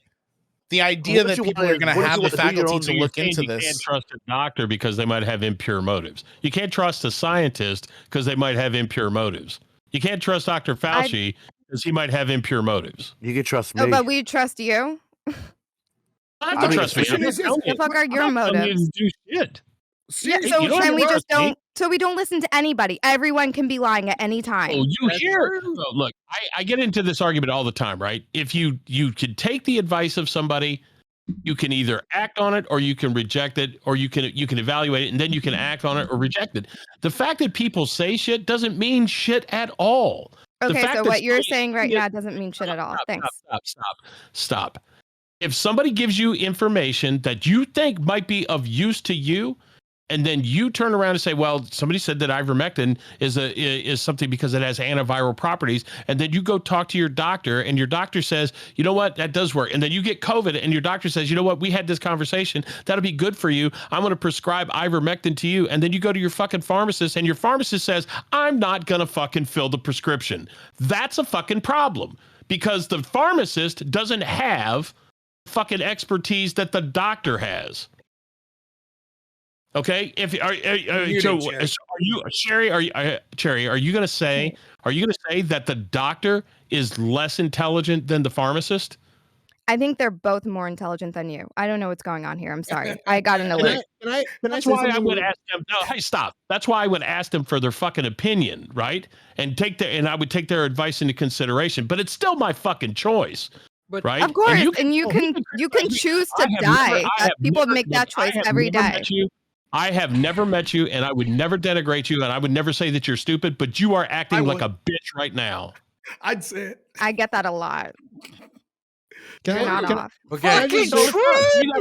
Right, so this is a great opportunity for me to ask. CTV. Okay, so shut up. Everybody, shut up, CTV. Oh, everybody, shut up, please. Okay, my head hurts, and so we're gonna have CTV go, then we're gonna have him go, and then we're gonna wrap this topic up. Okay. Yeah, I just wanted to say this would be a great opportunity to point out that the misspeak in what Cherry said was she pointed out intelligence when she was reporting to the doctor and the pharmacist, when in fact, you're not actually reporting to intelligence there. You're reporting to experience, right? This is what they've dedicated their life to. So there's the truth in that. And whoever's next, go ahead. No, it's knowledge, not intelligence. Hello. Intelligence is only your ability to be able to process complex information. The fact that you have more experience with this complex information is specifically the field of study that you are trying to reference. CTV, God bless you. I know. Why you even bother trying to argue against me is funny. Right? This is what I'll do, Rob. I want to wrap up, so you'll have you go before Cherry, so she can answer it. So you can do your outro as a question. That's fair. Okay, him. I was just gonna say about the ivermectin thing. I remember I had a family member back in maybe, I don't know, was it May, June, something, when ivermectin was first starting to come into the news, and a member of mine actually said, hey, I'm thinking about taking ivermectin. There were studies published that it's helping with COVID. I looked at the study. It was in preprint, okay? And it looked like a little bit sus. I think the sample size was really low, and it was just like poorly written and stuff. That paper ended up getting retracted because they had plagiarized data. And from there spawned multiple other ivermectin studies and so on and so forth. So I think the whole thing is like, that's why you have to be a little bit like weary when it comes to like all of a sudden, a new thing, ivermectin is the cure or whatever, like And like there's people who can diagnose the who can like look through the data and figure out if it's fishy and not. And like I don't know, I think what CTV was saying is right. It's experience, right? Like these people have the experience to be able to correctly digest this information. And I like, as much as you guys like to say we should do our own research, the fact is there's a reason why people have to go to university for this shit. And like someone who just has like a high school education or an education in finance doesn't have the foundation to be able to understand these things. That's my take anyways. Okay, I'm gonna start outros with MPU.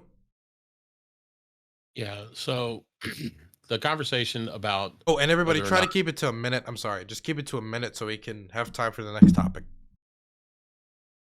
the conversation about whether or not Joe Rogan is a dangerous misinformation freak or just a lovable goofball. You know, I think a lot of people were basically talking. The conversation degenerated around to COVID and his take on various things like ivermectin or having Dr. Malone on or whatever. And I think that the baseline is that the left, including the fucking president of the United States, said, guess what? Everybody out there should be trying to fight disinformation. The implication there is that anybody who is not spouting the public line that is offered by the government offering disinformation, and everybody should be up in arms with your knives, pitchforks, and torches, and you should be trying to do everything you can to quell that. Well, he didn't have to call for somebody to be deplatformed, but that's sort of the modus operandi of the left. If they don't like it, they want to pull it back. Now, I will say that the conservatives do the same fucking thing, Nancy Reagan and all that shit, the war on drugs and all that shit. It's all very common, right? Whoever's in power, somebody's going to resist, and then power wants to quash the resistance. It's true. It's been true since day one, okay? In this particular case, there are things that are being said that if you disagree with them, then your answer is to simply promote that because somebody has more experience or education in a field, that we should just simply take what the fuck they say rather than be responsible or encouraging people to be responsible for the information that they are presented, and then try to ask questions and augment their intelligence level with other intelligence level from other intelligent people so that they can make better decisions for themselves. I'm surprised. No, I'm not. Nobody on the fucking left on this panel actually advocated for people trying to learn more. They just said simply accept what the fuck somebody else tells you. And that's bullshit. Okay, next is going to be Rob Norm. Okay, I'll say to Cherry real quick. If you say that a pharmacist knows just as much as a doctor, what about nurses? Do they know just as much? Can you answer real quick? I don't think I said that. You said, well, they I both said know that they more than you. both know more than MPU. Okay, Yes. well, what we see, it's a clever way to get out of the question, but then I guess Well, we'd have to it trust those depends on nurses. what the topic is, like of what Right. the subject know is. On more than medication, a whatever. pharmacist Whatever. know more. Yeah, this is closing. This is closing statement. Okay, So anyways, Jared, I guess you'll she'd have be to answer for later. the nurses being very knowledgeable that chose not to get the vaccine as well. Look, you can see what goes on here. We have to trust the scientists. We have to trust all of them, and it's dangerous for people to platform. Look, Joe Rogan, he's just platforming doctors that you might disagree with, but that doesn't make him dangerous or something like that. We can see with the study that I showed, the argument is he's kind of dangerous or spreading disinformation because then Republicans and right-wing people, which by the way, Joe Rogan's not right-wing, so it's funny that he listens to Joe Rogan to get the right-wing perspective. That's funny. I But, said when he has right wingers I thought it on. was- Why would you? I said when he has Closing Shapiro. statement, team. I'm Closing sorry. statement. Okay. Shut the fuck up.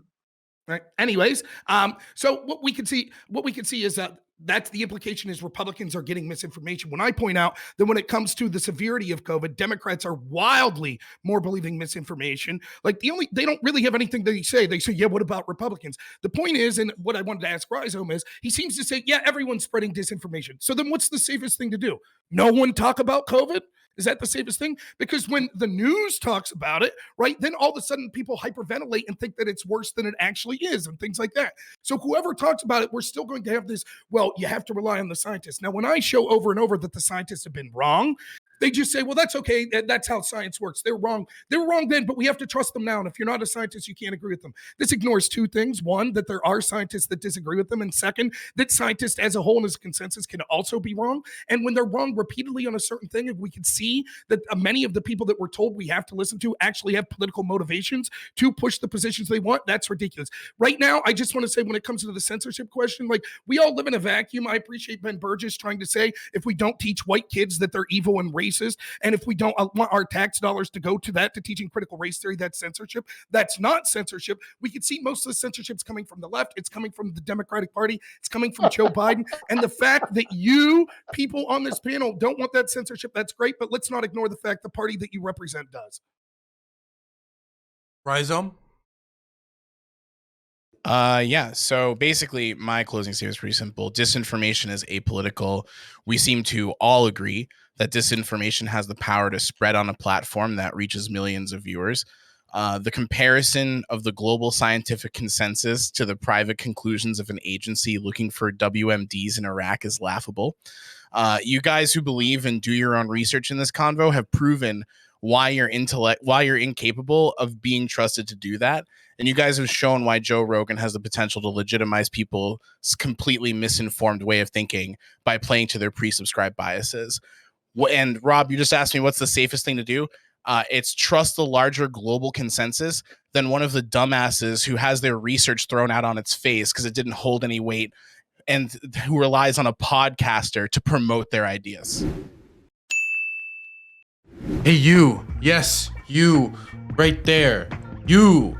I am starting a Patreon. I know you guys have been asking for it on the YouTube crowd for a while, since usually it's just the Twitch people who could support me financially directly, but we're finally making a means for you guys to do so as well. And that's not all. You can support the #1 cyber terrorist, mover and shaker, Vince McMahon of Twitch politics. How? By donating to this Patreon and getting benefits like movie nights, special Discord roles, announcements at the end of the video of how much you have supported this war criminal DylanBurnsTV, and much, much more. Okay, not much more, okay? I only have limited means, but more than that, I can assure you. And if you support the Patreon, you will have my deep-hearted appreciation from the bottoms of my soul that you are truly a mover and shaker. Thanks so much for your Patreon money in advance. I will use it to continue to fund the liberal elitist agenda. Okay, now I'm gonna throw it over to Heem. Muted. It's the best he sounded all night. Still sounded good, Heem. Oh, I muted you because you were talking during Eddie's statement. Sorry. It's all good. I understand that. Yeah, so I think as we said, none of us said that Joe Rogan should be deplatformed. For a lot of this topic, I feel like we were shadow boxing, or the other side was shadow boxing against positions that none of us really held. We just said that he should be criticized, and everyone should be criticized. Just in the same way how I criticized Cuomo when he did the stupid fucking nose thing. The left can be criticized, the right, center. I don't think Joe Rogan is a conservative. I never said that. I said I listened to Joe Rogan to hear the conservative point of view when he has conservative guests on, because he, makes an interesting, he gives them a platform, and I can hear what the rhetoric is from Ben Shapiro. I don't want to listen to a whole Ben Shapiro video by himself. Joe Rogan in general has always kind of been susceptible to these like alternative medicines, naturopathy shits. Even I remember back when Alpha Brain, I don't know if he still shills Alpha Brain, but Alpha Brain was a big thing. A few of my friends were like, get Alpha Brain, get Alpha Brain. I looked into those studies as well, and it was like literally 3 papers that were, I don't even know if they were peer reviewed. They were no meta-analyses, nothing. And I was like, fuck this. So it seems like Joe Rogan always been interested in these like naturopathic solutions. And it doesn't surprise me that he's a fun guy. He likes hunting. He likes to hunt for elk and shit. And it doesn't surprise me that because he's surrounded himself with the Alex Jones types and so on and so forth, that those are, his politics has shifted a little bit. Is he a disinformation douche? Sometimes, maybe by accident. For the most part, though, I don't think he's maliciously doing it.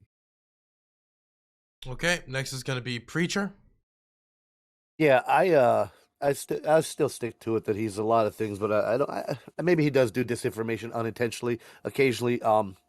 But I come down to the research thing because I don't trust my government. And if I'm told that I just have to take what the government says as golden, hell no. We're always supposed to question everything. And unfortunately, in this day and age, the platforms are taken away from anybody who speaks against what the government's allowing. So you have to turn to people like Joe Rogan's going to put this guy on. Now, am I going to buy everything this guy says? 100%? Absolutely not. I'm going to look at what he's saying and research that too and figure out what the hell's going on here, or at least try to. I also like podcasters like Joe Rogan because they'll bring people on who, like he was saying, these guys go to university for so long, get their PhD, and they talk in that language like it's everyday language to them, but not to me. He'll bring people onto his podcast who will speak in layman's terms that I can friggin' understand. So I do appreciate that. Are they always correct? Absolutely not. Does he platform some sketchy people? Yes, he does. But like he said, I do like the fact that he's a hunter, the UFC. I, I'm not a big fan of his comedy, to be honest with you. I don't think he was a great comedian. I think he's better as a podcaster and a UFC host, but I'll leave it at that. Okay, next I'm going to throw it to CTV. If I could go last, that would be great, Dylan. Okay. Cherry? I'm just gonna echo some similar sentiments. Don't deplatform, cancel Joe Rogan. I think it's fine that we have somebody who is like really confident in their ignorance with a platform. I think that represents a lot of the United States. And I think it's ridiculous to just tell people to do their own research in a subject that's so um, complex and requires a lot of years to study. You don't know what you don't know, and telling people that they should just do their own research afterwards puts them in a position to trust themselves over somebody with a lot more knowledge and experience. And I wouldn't advocate for that. Next I'm going to throw it over to Ben Burgess. Yeah. So after I said that, we shouldn't be firing teachers for what ideas or readings they discuss with their class. The guy at the bottom said that big surprise, I'm a CRT fan, and notice the equation that saying people shouldn't be fired for discussing an idea, therefore you must agree with the idea.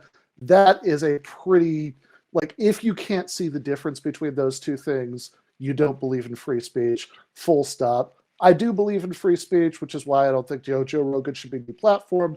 Neither does anyone else here.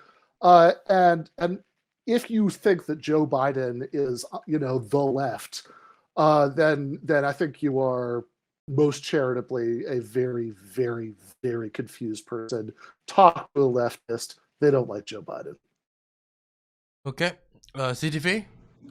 Yeah. Okay. So, chat. You know I'm talking to you.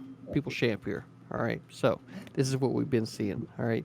We saw Rob and Heem coming to it hot and heavy in the beginning, right? Lots of haymakers. They were just knocking the shit out of each other, right? Then we saw the left kind of come in real strong, right, to kind of help. We saw just enough support for Rob to be able to push back, right, what was coming at him. So, what we have not seen yet is any determinate winner. I'm excited to see what happens in round 2, right? Because we've had to hit a couple of people upside the head with the steel chair. You know what I mean? Because our man Dylan Burns got the COVID, so we got his back. So from here, going in the second round, we're going to see what happens. Obviously, understand too, if there's a meme opportunity for me to make on the right side of things, that's exactly what I'm going to be doing. So we're going to kick it back over to Dylan. We're going to see how it comes out. Wonderful. So that was the first topic. We're about to start the second topic. But before that, I want to show everybody something. This is the Hippy Dippy Championship belt we just had made in the customized Dylan Burns workshop by the hands of small Cambodian children. Now, they're in the other room. But it, of course, You're an is a immigration little sponsor different. now too. Yeah, of course. It is different than the last one because it has a black belt, but I'm very excited for this belt. It's extremely high quality and will be sent to the current champion, Destiny, soon. And his next challenger will either be CTV or, of course, if CTV chooses somebody to stay in his place, but most likely CTV. Now, since I have COVID, I am not in health to be organizing the big Hippy Dippy Championship, so it looks like the date for the 28th is not going to happen. because I'm just too sick to be booking all this shit. And so I want to show everybody just a little sneak peek, since it's going to be a tiny bit longer before we see any more matches, that we have a new belt made. Okay. Can I have a request? Can I have one quick request on that? Can you make that after the 14th of February? I'll be out of the country, and internet suck for me. Ain't nobody giving a fuck about that. We're trying to talk about the belt right now, MPU. Jesus Christ. All right. No, he's moving on to something else. We're he's putting moving on to the something belt. What the fuck are you talking about? Nobody gives a fuck. You're going to be out of the country. We're talking about the belt, MPU. Come on. The belt. You see how beautiful that thing is? Stops when I'm out of the country. Uh-huh. I hear you. Okay. I got a scientific paper on it. You know what? I think you're feeling me full of shit right now, because every time you went out to sea on a motherfucking boomer submarine, your ass was out of the country and the world didn't stop then, did it? You just kept on motherfucking turning. You feeling me full of shit right now? Fair enough, man. Making turns for 3 knots. Okay. So we're gonna start the next topic, and the next topic has to do with racism in comedy. Is racist comedy harmful, or is it harmless, or something in between? We're going to start with Rob. Sure.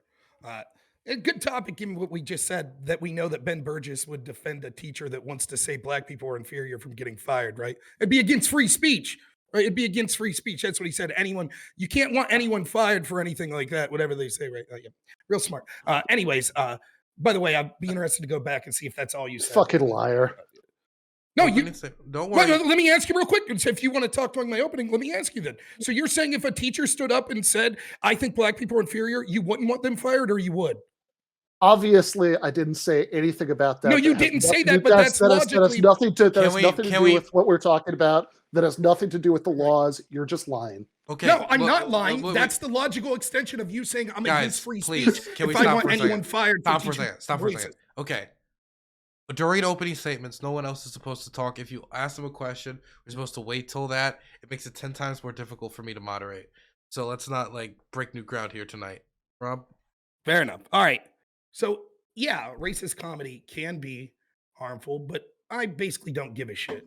I think that vulgar comedy could be harmful to people. Comedy about fat people, comedy about blondes, comedy about men, women, etc. All of it could potentially be harmful. The problem with this is that I think comedy is sacrosanct. I think some of the best comedy is edgy. I think some of the best ways that we come together as people is through humor. For example, postmodernist philosopher Zizek talks about this. He has a big story about, he talks about someone who was an ethnic group that traditionally clashes with his, and they took their relationship to the next level when they just started impromptu making fun of each other's race and things like that. The problem is, if it's done by racists, then yeah, it absolutely could be harmful, and it's not funny then. And that's the crucial thing. Now, it's hard to determine whether or not what someone's intent is, but I don't give a shit if Dave Chappelle wants to make fun of white and black people, because it's funny as shit. And most of the time, if people take it in good humor, it brings people together. If you're offended by something, don't watch it, change the channel. But I think that we should, Patrice O'Neill said this best, that joke that you like came from the same place as that joke that you didn't like, and that we should allow comedy to exist. And I think that you see an attack on comedy today, even Dave Chappelle himself being attacked for things he said, which is ridiculous. So I think that it can be dangerous, but overall, I think the most offensive comedy is that's not funny. I'd like to go next. You know what, CTV? Usually I would never abide by somebody, but since you're CTV, I have to abide. So CTV. I appreciate that, Dylan. So look, let's be clear from the fucking start, because we're not trying to be too loud, right? But we're trying to be loud enough to be able to bring home the fucking message, right? We all heard the fucking rules to begin with. We know what the fuck opening and closing fucking statements are. And all I'm going to do is spend the next fucking minute raging about how it is the two grown fucking, at least high school educated fucking adults, and I would assume higher levels than that considering the level of conversation they fucking engage in, can't understand the fucking rules, right? Opening statements, one person talking, other person, shut the fuck up.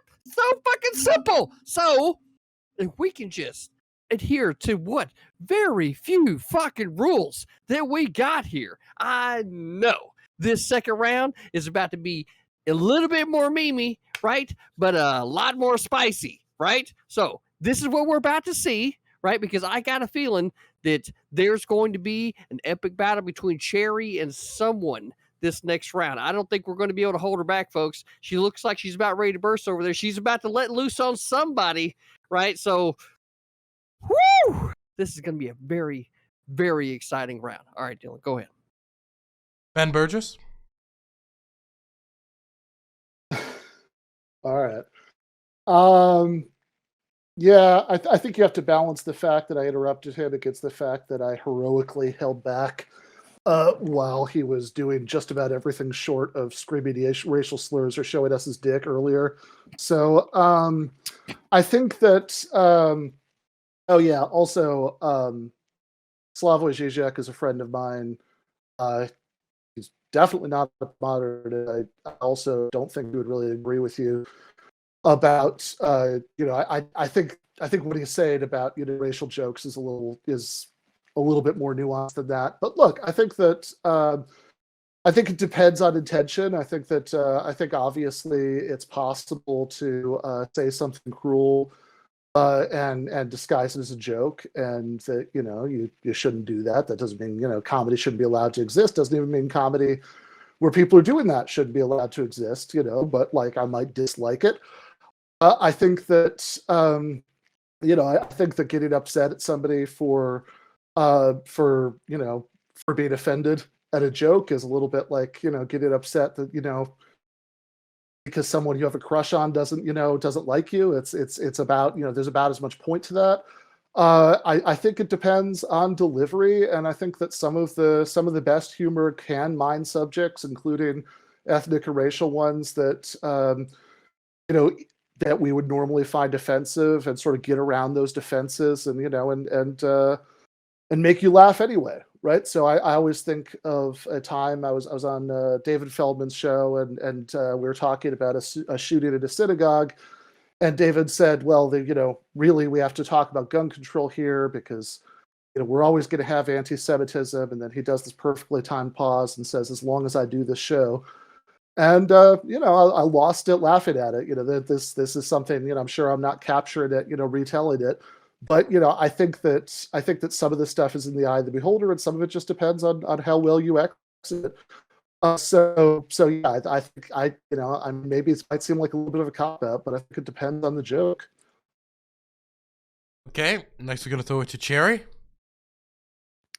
I think racist jokes are harmless.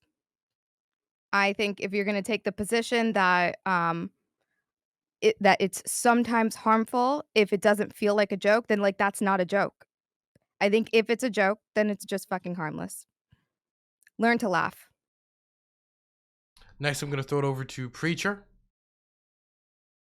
Yeah, I mean, I guess define race as comedy because to me, I grew up in comedy. My father was a stand-up comedian. I did stand-up comedy when I was younger in my 20s.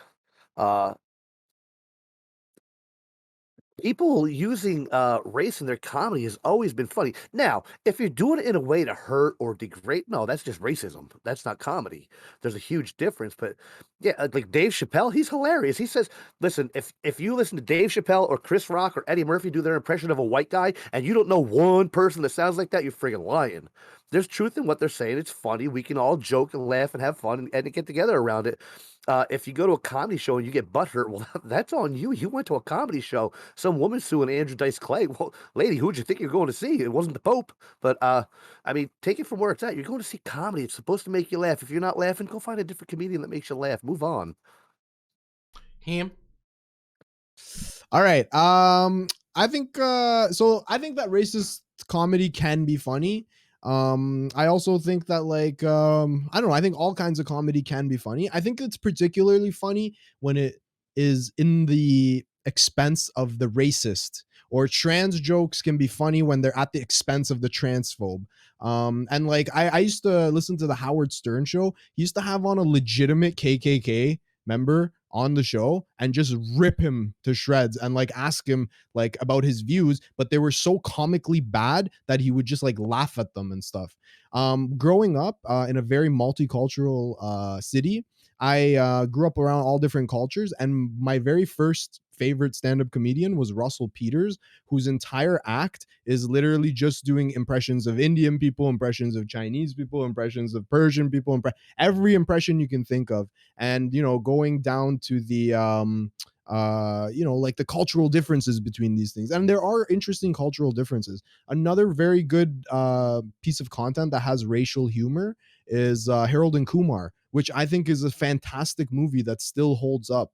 And you know, there are nuances with the racism that kind of are a critique of society more than just blanketed racism. You know, another really good example is with the podcast with Dylan, right? When Shuan had infamous YouTuber Shuan had asked me if I dipped my chicken nuggets in sand. I mean, that's racist, but it was funny because like I know that like she's not saying it from a place of hatred. You know what I mean? If I was in an argument, no offense, Rob, but if you said that to me, I would probably be a little bit more hurt. If we were in a heated debate about Dr. Malone and then you said that something like that to me, I would probably be like, oh, there's probably some seriousness to this, right? So if it's with friends or if it's in a lighthearted way, and if the person isn't sensitive and you can feel their sensitivity and they can accept it, I think it's okay. Again, self-deprecating stuff is funny. I'd say, I don't know, borderline racial jokes about my own culture and my own upbringing and my parents and how they are and stuff, right? And then lastly, I think if you don't like it, just don't watch it is a pretty good thing. And Rob, I'm gonna say we agree. You said it's not, if it's done by racists, it's not as funny. And I agree with you on that one. Team. Next is going to be More Perfect Union. Team. Well, now finally. Yeah, so I think comedy is like the first and last bastion of free speech, right? The ability to critique, the ability to call out things that people generally find funny, right? Because nobody laughs at a joke that's not funny. So the ability to say things in a way to deflect from an actual attack into something that, hey, we could all laugh at. And for comedians who can do that and they can cross racial bounds, like Chris Rock, right? The Chris Rock test. His whole job since he became a parent, right, was to keep his baby off the pole, keep his kid off the pole, not be a stripper. That makes its way actually into Billions, the TV show, where they had an episode that was actually titled The Chris Rock Test, where Wags goes to a strip club. He's a misogynist, drunk fucking drug dealer. Drug user, Wall Street guy, right? And he goes into a strip club and he looks up and he sees his daughter dancing in a strip club. Okay. So there's funny, right? And it's funny. And the best humor is the humor that we can all sort of like say, you know what? I could see that happening, but not believe it applies to any specific individual that I've got. And I think the danger when we talk about like comedy being racist or not is it pejorative, meant to inflict injury to an individual, or is it just a generalization, right? Because I think we can all think that as long as we're talking about somebody who's not us, we can all laugh in a shared way, right? But when we narrow the scope of it and we point it to somebody in a very specific way, then it's not comedy, it becomes invective, right? And I think we can all agree to push back on that kind of stuff. Comedy, I have a problem with it. I've never had a problem with it. I never had a problem with black comics who made fun of white people. I've never had a problem with black comics who made fun of black people. I never had a problem with Wolowitz making fun of Koothrappali on Big Bang Theory. I just think people, Cherry, I think you said it, and I'll give you credit for it. People need to fucking learn how to laugh. And if we laughed more, we'd probably spend a lot less time calling each other stupid. Okay, now we're going to wrap up openings with the Rhizo. Yeah, so first thing for me with this question is I think that there's a distinction between racist and racial humor that we should talk about. And I think most of us who are saying that it's not intrinsically harmful would consider racial humor not intrinsically harmful, but just like Rob said, racist humor would be intrinsically harmful. So the question for me then becomes like, do racial jokes lead to materially harmful outcomes intrinsically? And I don't think that we can say they do. I don't think it's something intrinsic about the nature of a racial joke to contribute to materially harmful outcomes. But I think that it depends on the audience who's listening to it that gives it that power, right? So it's not something intrinsic to the joke, but it's something that the audience can give it the power to play into harmful material outcomes for people. Like what I think about is, would we allow Netflix to host a Nazi stand-up, right? And probably not, because that has a very real possibility of contributing to materially harmful outcomes for certain groups. And it also has the ability to legitimize and motivate an audience who's already feeling these ways towards those groups. So jokes have the power to embolden harmful ideologies. Cherry was saying earlier, if it's not funny, it's not a joke. This is super subjective and different for everyone. And since we can't know how everyone feels about a joke, I think we need to default to more objective measures. Like, does a joke get utilized by a population to further their racist ends? Like minstrel shows, for example. Minstrel shows aren't intrinsically harmful. They're harmful in a world where people are racist as fuck and have the power to embolden their prejudice and use it to oppress others.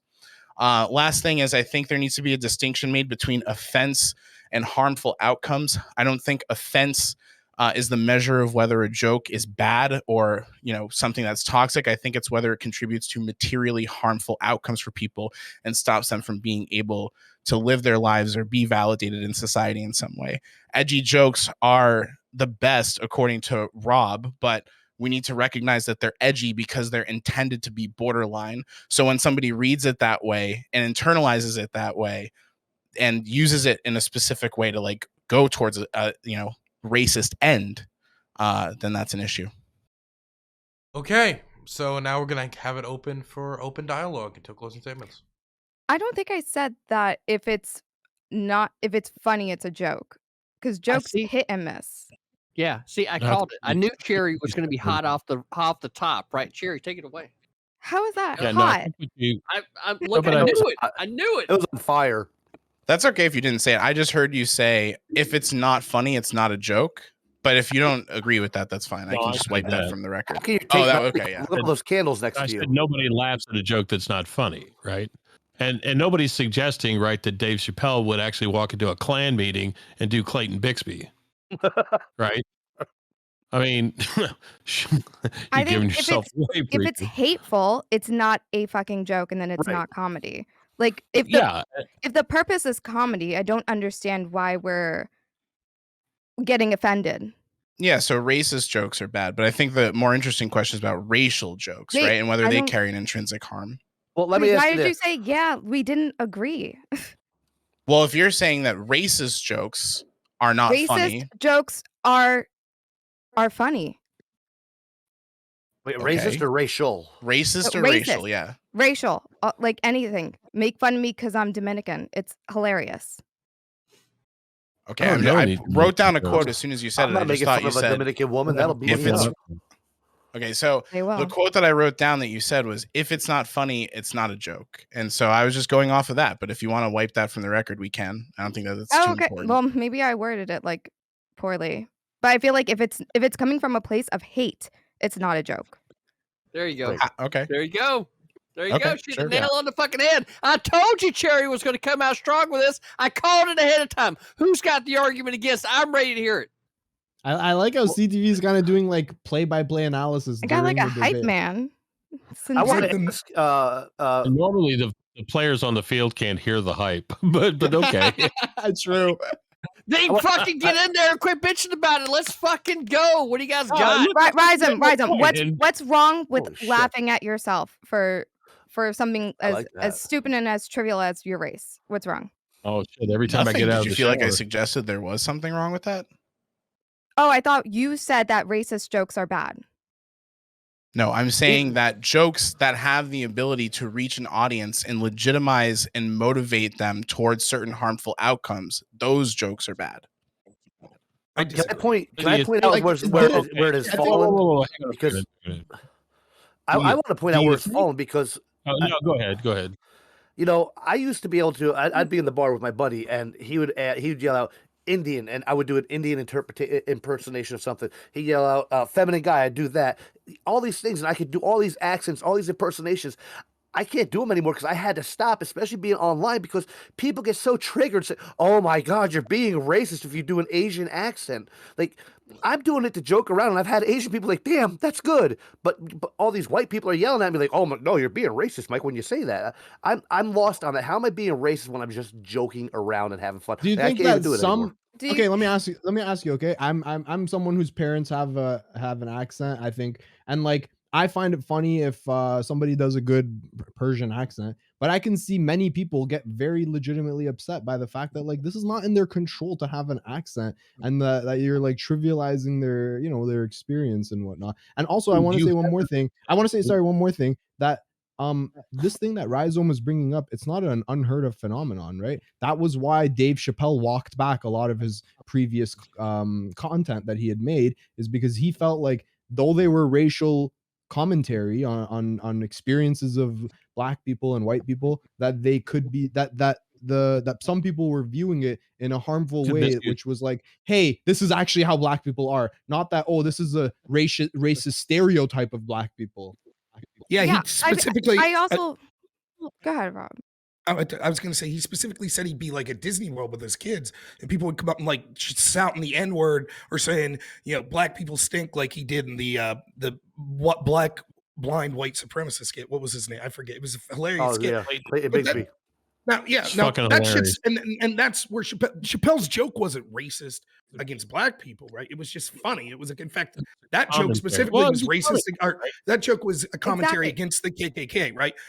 And people took it too far. But I think everyone kind of agrees here. So I want to try to find a little bit of disagreement. Like, Rhizome, I think you're making an interesting point. Like, my point is, we just default to it's okay to tell these jokes, and then it's a shitty standard, but it's the best we have to say, like, you just have to have a gut feeling if the intent was meant to be harmful or not. Like, if I walk into a bar and I hear two white guys and one of them tells a black joke, but I know for a fact that like that guy's married to a black woman and he tells this joke to her and she tells anti-white jokes, I'm probably not like whatever. But if I know that these two assholes are racist and they're telling black jokes, I'm like, go fuck yourself.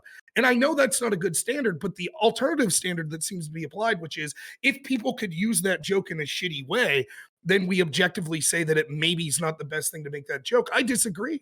I think that comes down to the idea of guilty based on association. And I think that, you know, we condemn the actual racist. You don't condemn the person that's making a joke because someone took that joke and did something poor with it. Yeah, but Rob, but look, all I got to say is that if I walk into a bar and I see a black guy, a Jew, and an Italian sitting at the bar, I'm walking the fuck back out. I know there's something about to go down, right? Some horse is gonna come in or something, right? Yeah. Something's about to happen. I don't know what the fuck it is, right? But I ain't about to be a part of it. You know what I mean? So if I could just make an example of like Steven Crowder doing his blackface with like the American Gothic portrait up, right? And he like had this black scent on the whole time. I'm not imagining his audience sitting there like, oh, this is a pretty like humorous depiction of black people, but it's not too serious. I look at them thinking, this is exactly how black people are. This is exactly how they think. This is exactly what they do. Steven Crowder like racist? Right. So his jokes. So his joke would be rooted in hate. Steven like Crowder's racist. Well, we can't know that his jokes, not every joke is rooted in hate just because he's racist. He can say things that aren't racist. But you think Steven Crowder is racist? No, I'm not even trying to go there. Cherry kind of went there. All I'm trying to say is that when he did that skit with the black American Gothic portrait and he had the black scent, I know his audience is listening to that thinking this is exactly how black people are and walking away from that with more racist sentiment than they walked in with. But by the same token, could we say that, you know, a comedian? Did you just say token? Maybe he not was talking about the subway. Maybe not like a super mainstream popular black comedian like Chris Rock or Dave Chappelle, because I think we could agree their audience transcends race. They're super popular, you know. But like if you went to like sort of a nightclub in an inner city, like in inner city Chicago, where predominantly black people were and they're predominantly black comedians. Louis C.K. talked about some of this. He wrote the movie Pootie Tang, so they mistakenly thought he was black and invited him to these comedies, and people were like, "Who the hell is this ginger?" You know. But anyways, if you heard them telling jokes like, oh, look at these white people, like they're so bland and blah blah blah, they're only interested in money laundering, that audience probably thinks, yeah, that's how white people are. Yeah, I think that black comedian has every right to tell that joke, and that doesn't prove that he's racist. Right, but when the nature of your joke contributes to people voting against a population of people's best, like they're voting against black people's interests, the people who listen to Steven Crowder, right? They're anti-BLM, they're anti any kinds of civil rights movement. If they're anti-BLM, bring it into politics. Wait, sorry. Can I say, Rob, I like what you were saying, right? I would say that like it's just like if that kind of joke might actually sway some people's actual opinions about white people, and that's where it's like it's like a joke should be like, you know, we could all take away that like fucking, you shouldn't walk away thinking, oh, actually all white people are doing money laundering. I think that's where the kind of, I don't know, the potential danger of it comes in, That's on you. Can as the I audience, not engage with letting what me- Preacher said earlier? Can I engage with what Preacher said earlier? Where he mentioned like using an Asian accent or something like that, understanding that like it's a joke, but other people hearing it might perceive it as like being racist or whatever, right? Is that what you said, Preacher? Yeah. Yeah, that would be like reading the room or something like that, because it's very possible that you have somebody making a joke and it doesn't come off like a joke. And like for that, I think if you're not around good company, you're probably doing a bad thing. Like, do you understand how that also like contextualizes this? Yeah. And one of the things I really noticed when I used to do a show in the morning on the Republican Nation, there was a young guy that would come in. He lives in Mexico, born and raised in Mexico, and but he's white complected, blue eyes. And in his Instagram picture, it's him. He has a mustache, a poncho, and a sombrero. And a white woman from the United States messaged him saying, "You need to change your picture. That's cultural appropriation." I think a lot of times people jump on stuff not realizing, like, okay, with that's obviously not cultural appropriation, but a lot of people want to defend something that doesn't even need to be defended sometimes. I would, and I hope people understand. I've never tried to be. Usually, when I did my comedy was beating the piss out of myself. I loved it like that. I mean, if I can't laugh at myself, I shouldn't be laughing at other people. TPU. I'll jump in if you didn't want to. TPU. I thought you wanted to. Go ahead, Rob. I'll come in. Okay. Yeah, go ahead. So yeah, the problem is, right, like what you just said there, Rizom, is like now you're branching out. Now it has to do with voting. Well, I would contend the people that voted against BLM's interests were actually voting for Black people.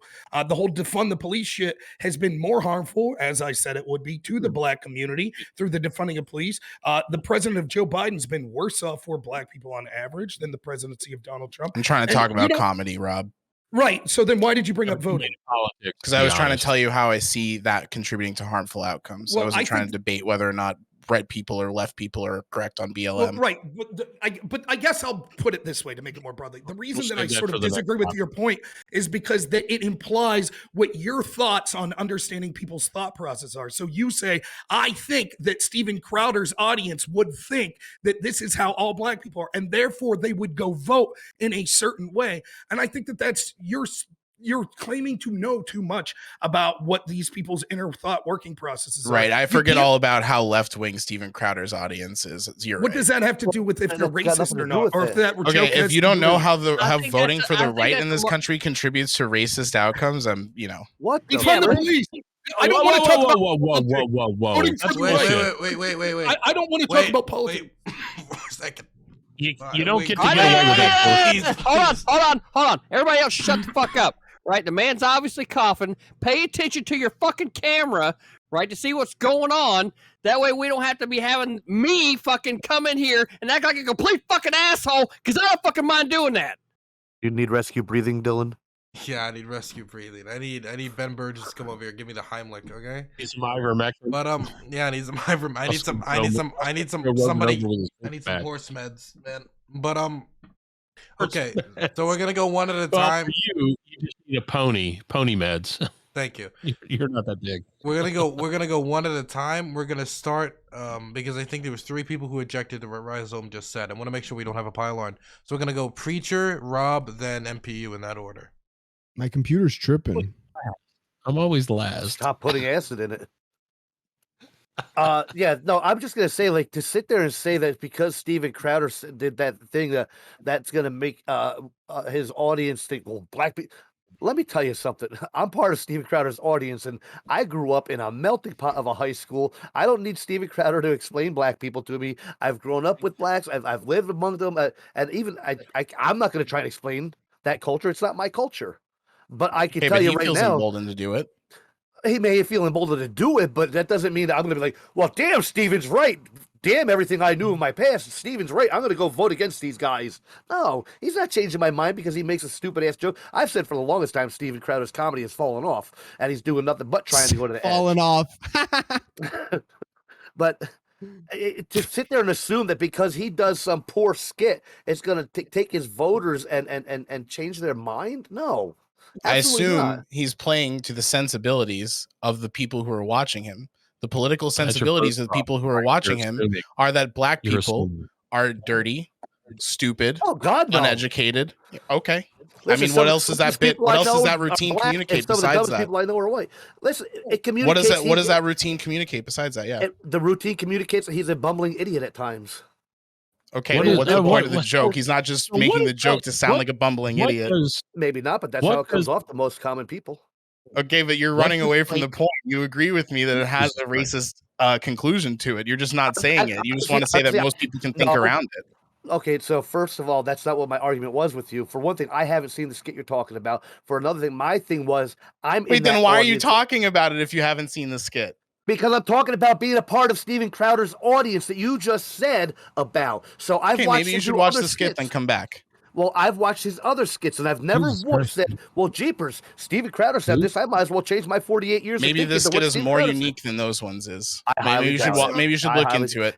Maybe your Right. assumption about Steven Crowder's audience is wrong. It could be, but I have more information on this than you, it seems. I don't know how you could possibly have more information considering you would only have the same amount of information that the rest of us have. So what sort of insight do you have to that audience that the rest of us don't have, Rhizome? Oh, I'm saying Preacher hasn't seen the skit, so at least I know what I'm referencing.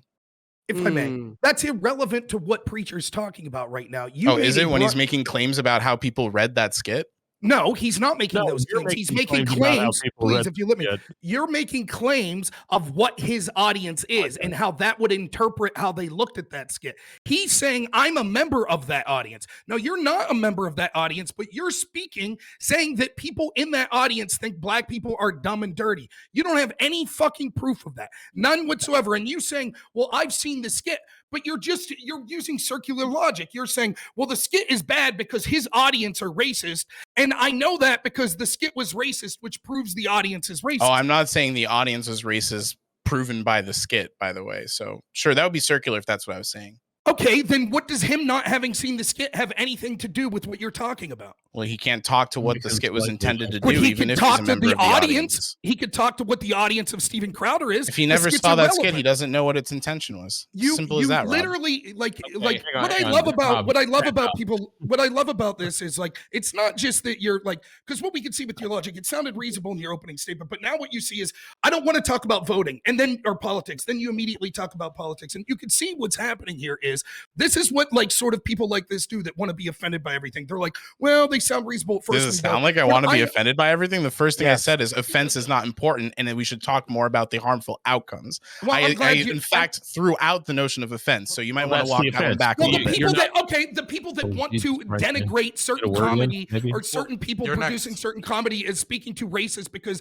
they claim that they have they have workings of inner thoughts of who that audience is. People like you. Was but that a not full only are you- sentence, man? Can you Yeah, if reword that? anything, I it actually was a didn't run-on. comprehend that. Maybe you're too five head for me. Well, apparently, maybe you're one of those people, you know, that just thinks that they're smarter than they actually are. Because I'm not surprised you can't comprehend it because you've showed you don't even understand how logic works or basic argumentation works, right? Because you literally don't understand that you're saying to him he can't speak as to the audience of Steven Crowder because he hasn't seen this skit. But then you know the context of the skit proves that his audience would somehow be racist. You don't even understand the circular logic of that. And the point is, it's just bullshit people like you that want to blame other people and want to try to have control that says, well, I know this is racist because of that audience. But if I talked about an audience, that, for example, of a black comedian that wanted to denigrate white people, you would say it would be ridiculous if I said, I know that every member of that black audience hates white people. You and know, they want Rob, to see them suffer. I'm right here. You could have a conversation with me instead of Cool. just straw manning if you wanted. Okay, so do you know what every member of, say, like Charlie Murphy's audience wanted? Nope. Oh, but you do know Steven Crowder's. Nope. You just said that you know that his audience are people that think black people smell and are stupid. Yeah, it doesn't mean that that's his whole audience, but that's who he speaks to. Yeah. Okay, And that's do who you was think- resonating with that sketch. Yeah. Do you think Charlie Murphy's audience, do you think there are members talk in it is that that think white not people his- are terrible? Probably, but that's not the point of his comedy. Well, he certainly has jokes that denigrate white people. Right. But he's not a political comedian. So, So Steven Crowder is specifically advocating to racists for racist outcomes. No, he's not advocating for No. racists out there. It's just bullshit race grifters like you. You We'll don't get to have it more in the any BLM answers. topic, but You're damn, Rob. you're sounding real good. Can I ask- You might be Okay. surprised on my Okay. take on BLM, Hey, Rob. Stop. hey. Okay, CDB. Okay. I'll be fine. I'll just mute people going forward if I need to be quiet. We don't need any more yelling, okay? Just gonna you're gonna it's not gonna be the COVID that takes me. Okay, here's a question. If you guys yelling on this panel kills me, was that a COVID death or not a COVID death? I bet the Democrats will mark it down as a COVID death, Dylan. Of course they Fucking will. They will. No. They All the won't because disinformation. Biden's in office. Okay, so Definitely non-COVID. so Rob, what? 1 second. More Perfect Union was next, and then I'm gonna throw it over to Heem. But I'm gonna ask people to keep their voices down and please listen for me or turn me up if possible. I can't really yell tonight. Okay. I'll do it like Joe Biden. It's like this. The take. Stop. Okay, sorry. That's Yeah, ASMR. I'm not capable of speaking that quietly. Okay, so check it out. You cannot say that we're talking about comedy and whether comedy happens to be racist or not, and then you immediately, Rhizome, jump into a fucking conversation that says that comics who espouse certain comedy and have an audience, then that audience is then predisposed to outcomes that are fucking non-efficacious towards people of color. That's exactly what the fuck you did. I think you guys don't understand the word outcome.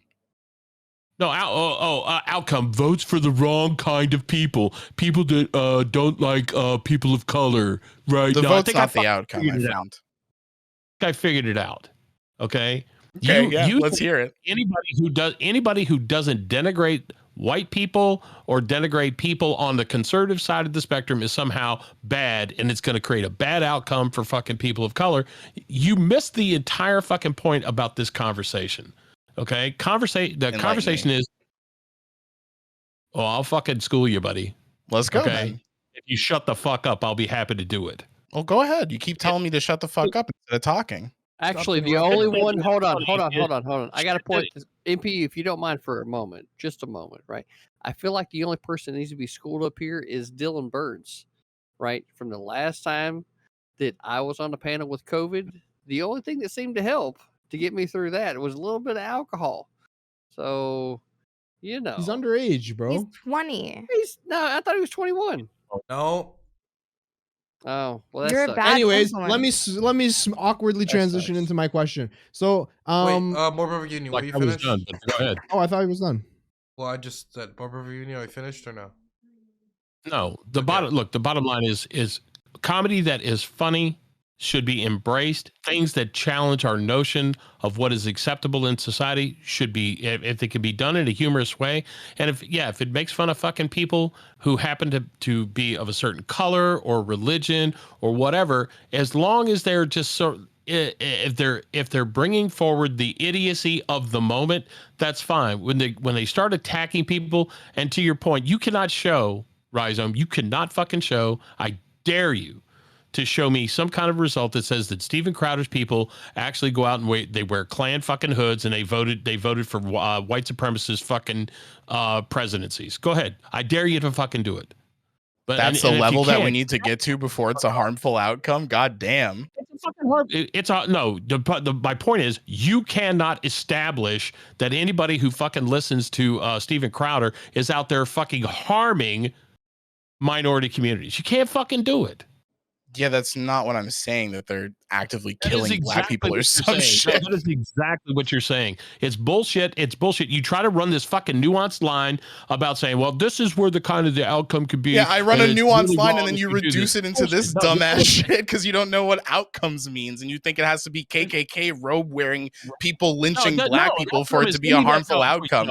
Okay. Your ability to understand an outcome is like anything that doesn't go the way you want it is the outcome. Fuck you, man. That's not a fucking. You are not making a good argument. You're just making a specious bullshit argument. Okay, if that's what you think my argument is, that's what you think my argument is, my You don't friend. know I what think your the argument audience is. will Your determine argument that for changes. themselves. Your argument changes because you know that you're getting schooled. Okay, well, let's move it over to him then. Okay. Heem, So I think, did you have something to say? yeah. Oh, okay. Is that okay? Okay. So Rob, you were bringing up Charlie Murphy, right? Mm-hmm. So I think like it's interesting to bring that up, but I think there's a little bit of a difference between a Steven Crowder, who's like a political commenter, and a Charlie Murphy, who is like a specific stand-up comedian.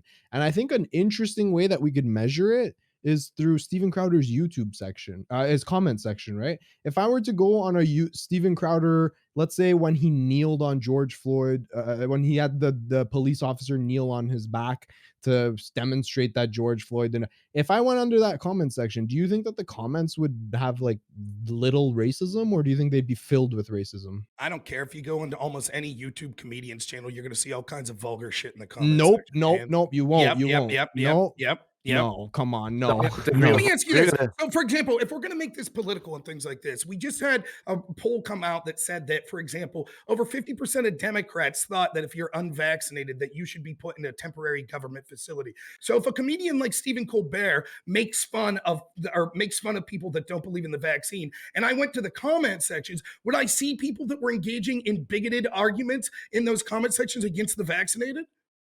Probably. Unvaccinated, I mean? Yeah, Okay, so then probably. he shouldn't tell that joke. That's a bigoted joke, correct?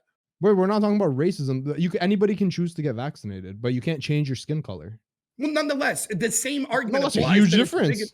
No, That's a huge it's still the theme of it's still the same in that it shows bigotry. And we could do the same. Like, for example, we could take comedians that have been like had a lot of anti-white jokes that are very vulgar, like maybe a Cat Williams. And I'm sure that if there was I don't like Cat Williams. I don't like Cat Williams. If you do or not. I think no, what I'm saying is I think Cat Williams has had, if you were to like, I would hold the same standard for Cat Williams. If Cat Williams had a YouTube channel and I went under his comment section, it would probably be filled with a lot of racism of people who are unironically being racist.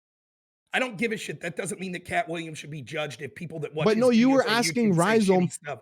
Wait, sorry. You were asking Rhizome, how would he measure whether or not Steven Crowder's audience is believing the racist things he says? And you were comparing it to Charlie Murphy. I'm just saying one is a political commentator and the other is a specific stand-up comedian. And if you look at their YouTube comment section, you would get a pretty good cross-section. If I go and look at a comment section of John Oliver, who's also a comedian, I guarantee you the comment section would be completely different there. Or even a Louis C.K. or something like that. The comment section would not be filled with racism as they would be with Steven Crowder. It depends on what you call racism. I'm sure if there were people, if they made jokes at the expense of white people, I'm sure there would be people in that comment section of John Oliver, who's a political comedian, that would be making jokes that were to the degradation of white people, if that's what the specific joke was about. And the point is that this is all irrelevant anyways. John Oliver doesn't do that though. That's the thing. That's the whole point. All of this is irrelevant anyways because comedian though.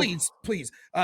All of this is irrelevant anyways because the idea of guilt by association is ridiculous. It doesn't matter. If we would somehow find out, for example, that a comedian from the past, like Lenny Bruce, that I really respect, if we were somehow to find out that the reason that he was being arrested for what was the laws? I forget the type of law he was being arrested for. But basically the joke he was telling that got him arrested over and over again was he was making fun of Catholic, right? He was saying basically things, sexual things about the Virgin Mary and things like that. And so he kept getting arrested for obscenity. If we found out now that a bunch of Muslims that dislike Catholics and are bigoted towards Catholics are like, yeah, Lenny Bruce is awesome. Yeah, that's great because down with Catholics, I wouldn't say, oh, that must mean that Lenny Bruce, this must have been a dangerous joke. Like that's nonsense. We don't judge people by guilty by association like that. Sure, but I'm just saying that you were pressing Rhizome and saying, "Oh, there's no way you could measure it. Do you know every single thing?" I'm just saying you can get a kind of a good. Hey, Rhizome, is that how you measured it? When you made that statement, that's what you were doing, right? You made that statement because you saw YouTube comments, right? That's what you did. Kinda. It's the reaction of the audience. Yeah. I don't believe that. I don't believe that. And if I could say real quick.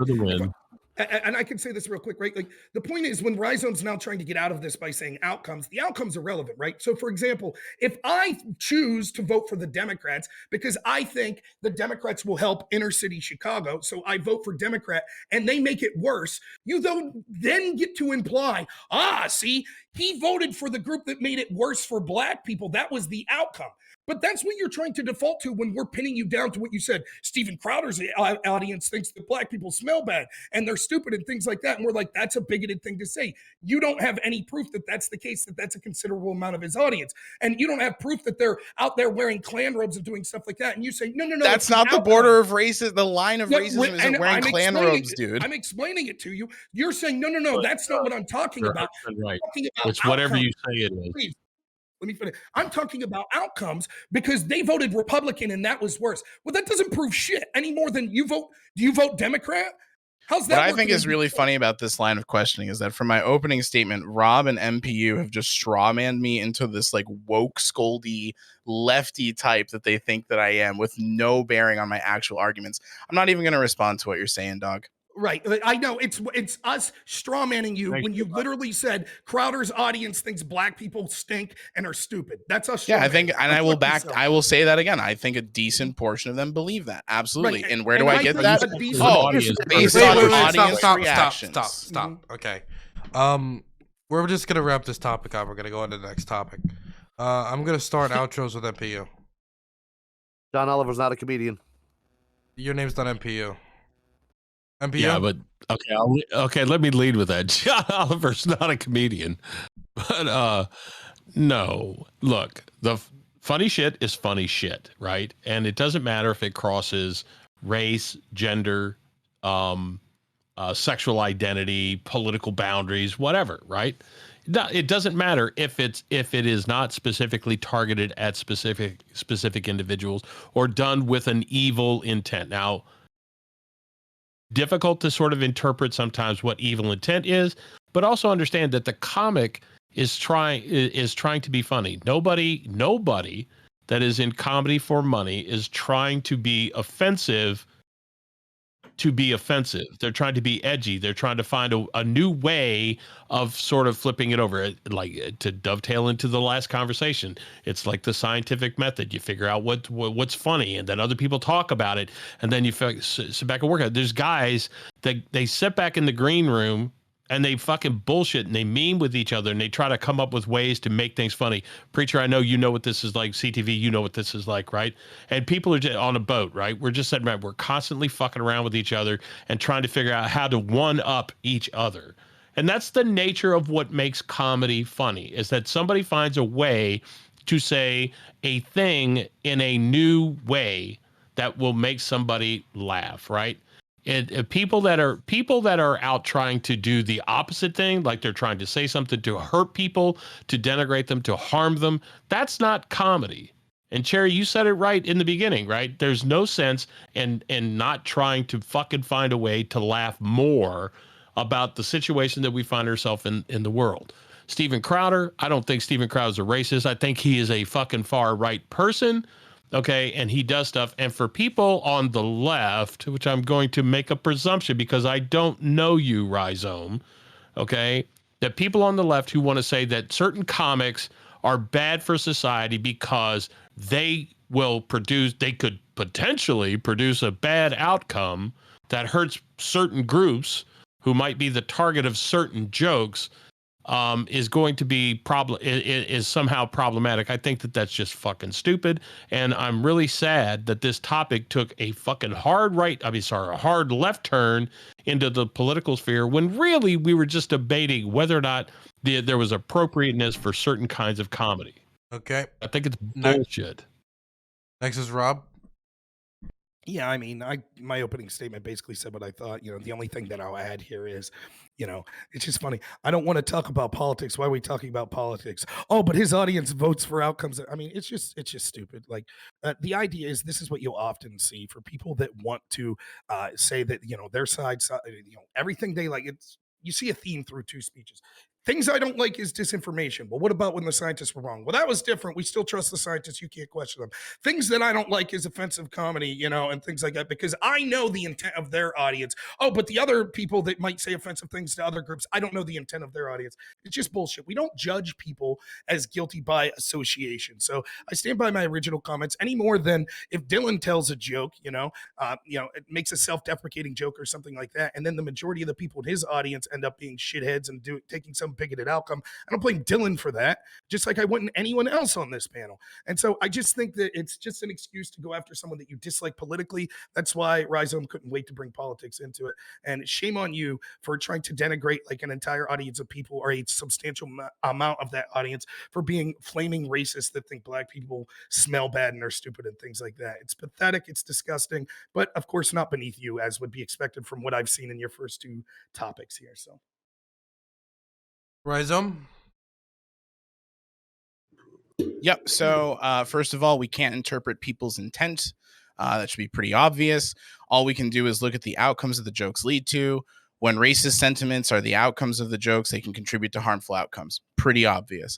I think it's telling that instead of addressing my points, Rob and MPU just say, this is what we would expect to see from people like this. They don't have any critical faculties. They just use labels and bias and apply those to people.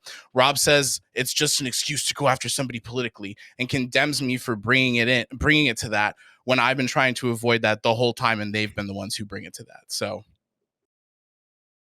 Preacher. Yeah, comedy is comedy. It's funny. It's meant to be funny. It's meant to make you laugh and have a good time. We can joke about each other. We can joke about ourselves. There's a huge difference between race comedy and racist. There's no racist comedy. If it's racist, it's racist. It's not funny. Plain and simple. But if we're just joking around and like telling racist jokes between each other, that's not cool.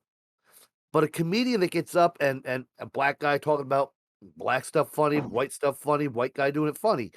It's where it's coming from. If it's not meant to come from actually, Dave Chappelle said, "I'm not saying this to be mean. I'm saying it because it's funny." It's plain and simple. A comedian's not trying to be mean. If a comedian's trying to be mean, then they're not going to be a comedian for long. They're not going to be able to do that as a profession. So I don't know. I think we get too butthurt and we way overthink stuff and we take it way too far than what it's meant to be. Just laugh. We got to learn how to laugh a little bit. Ian? So first of all, John Oliver is definitely a comedian. Just because you don't like his comedy, I literally just pulled up a clip of him doing a stand-up special. He was also a comedy actor. He was an actor in Community before he was got his own show on HBO. I mean, he's as much of a comedian as it gets.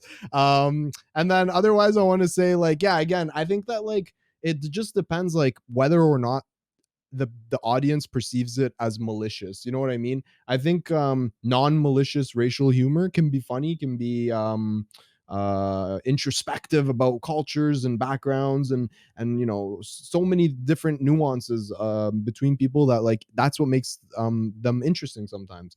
But I think there is something to be said that like, you know, and I know this is closing statement, so we won't get to do a back and forth. But let's say that Steven Crowder's audience did come away thinking that all black people smell bad. Would you then condemn that level of humor, or would you still say, nah, fuck it, it's not his responsibility or whatever? So I guess we won't really get to finish that. But yeah, in closing, I want to say, I think and one other thing, like the way I conduct myself in public is different than the way I conduct myself in private. I know that's a hot take in some places, but like I would make jokes with my friends because I know they're not racists that I would never make on a stream because I don't know who's watching my stream. I don't know how they might perceive my joke or whether they might think that I'm malicious. So I think all of these nuances have to come into play. And I don't think it's so black and white. I think there's a lot of gray area. And again, if you don't like it, you can just, there's a lot of shit I don't like. I just don't watch it. So that's my take. Ben? Yeah, I mean, I agree with the what MPU said, that funny shit is funny shit as long as it doesn't come from a place of cruelty. I actually do disagree, I think, with Rhizome. I think that I think we can judge intent. I think we do it all the time. Oftentimes it's actually easier to judge intent than it is to judge outcomes, especially given how tenuous the connection is between something like comedy and political outcomes. And yeah, I don't know. My only comment on Steven Crowder is that I really wish his dad would let him debate Sam Cedar. Jerry? I think racist jokes are funny, and I like laughing at them. DTV? All right, so it's obvious, Chad, what we've been seeing so far. I told you Cherry was going to come out strong to begin with. What I didn't realize is that the like ever-loving fuck of shit that was going to drop out of the bottom half of the panel, right? Like it totally did. So we all watched it. It was funny, right? It was funny, right? So, but moving on from here, right? I think it's obvious that we can all see the future, right? The future is in fact idiocracy based off of all of the arguments that you've ever saw here tonight or any other past hippy dippy that you've watched in the past. So the clear answer here, right, is CTV 2024 and 2028. And I'm even willing, right now to commit to a vice presidency candidacy for running with Mr. Dylan Burns in 2038 and 2042. And yes, you smart motherfuckers, I did the math to figure out what fucking years that would be. So 38 and 42 VP CTV, let's fucking go. Happy to hear it. Okay, now we're going to go on to the last topic of the night, and that has to do with the fact that Martin Luther King Day just passed, and is a two-part question. If you just wanted to concentrate on one part of the question or the other part of the question, that's fine. The first part of the question is, what is the legacy of Martin Luther King Jr., and would he have supported the modern day movement of Black Lives Matter? And so I'm going to start in the top left-hand corner with Ben Burgess.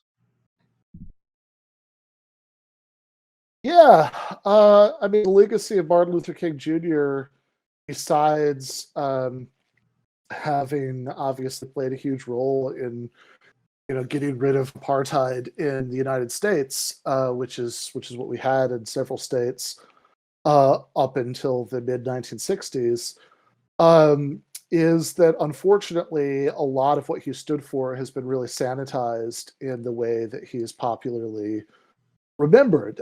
So by the time he was assassinated, lots of the mainstream press had turned against him because of his strong stance against the Vietnam War, because he was widely blamed for rioting that happened in different cities. They said, "Oh, he says he's against it, but it's really his fault."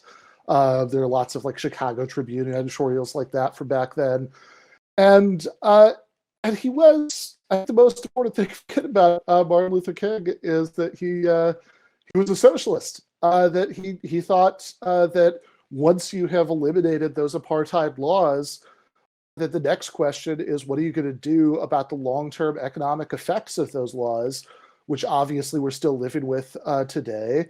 And he thought that you needed a massive program of wealth redistribution through universalist programs like a federal jobs guarantee, which was something he was very excited about. Would recommend people Google Freedom Budget.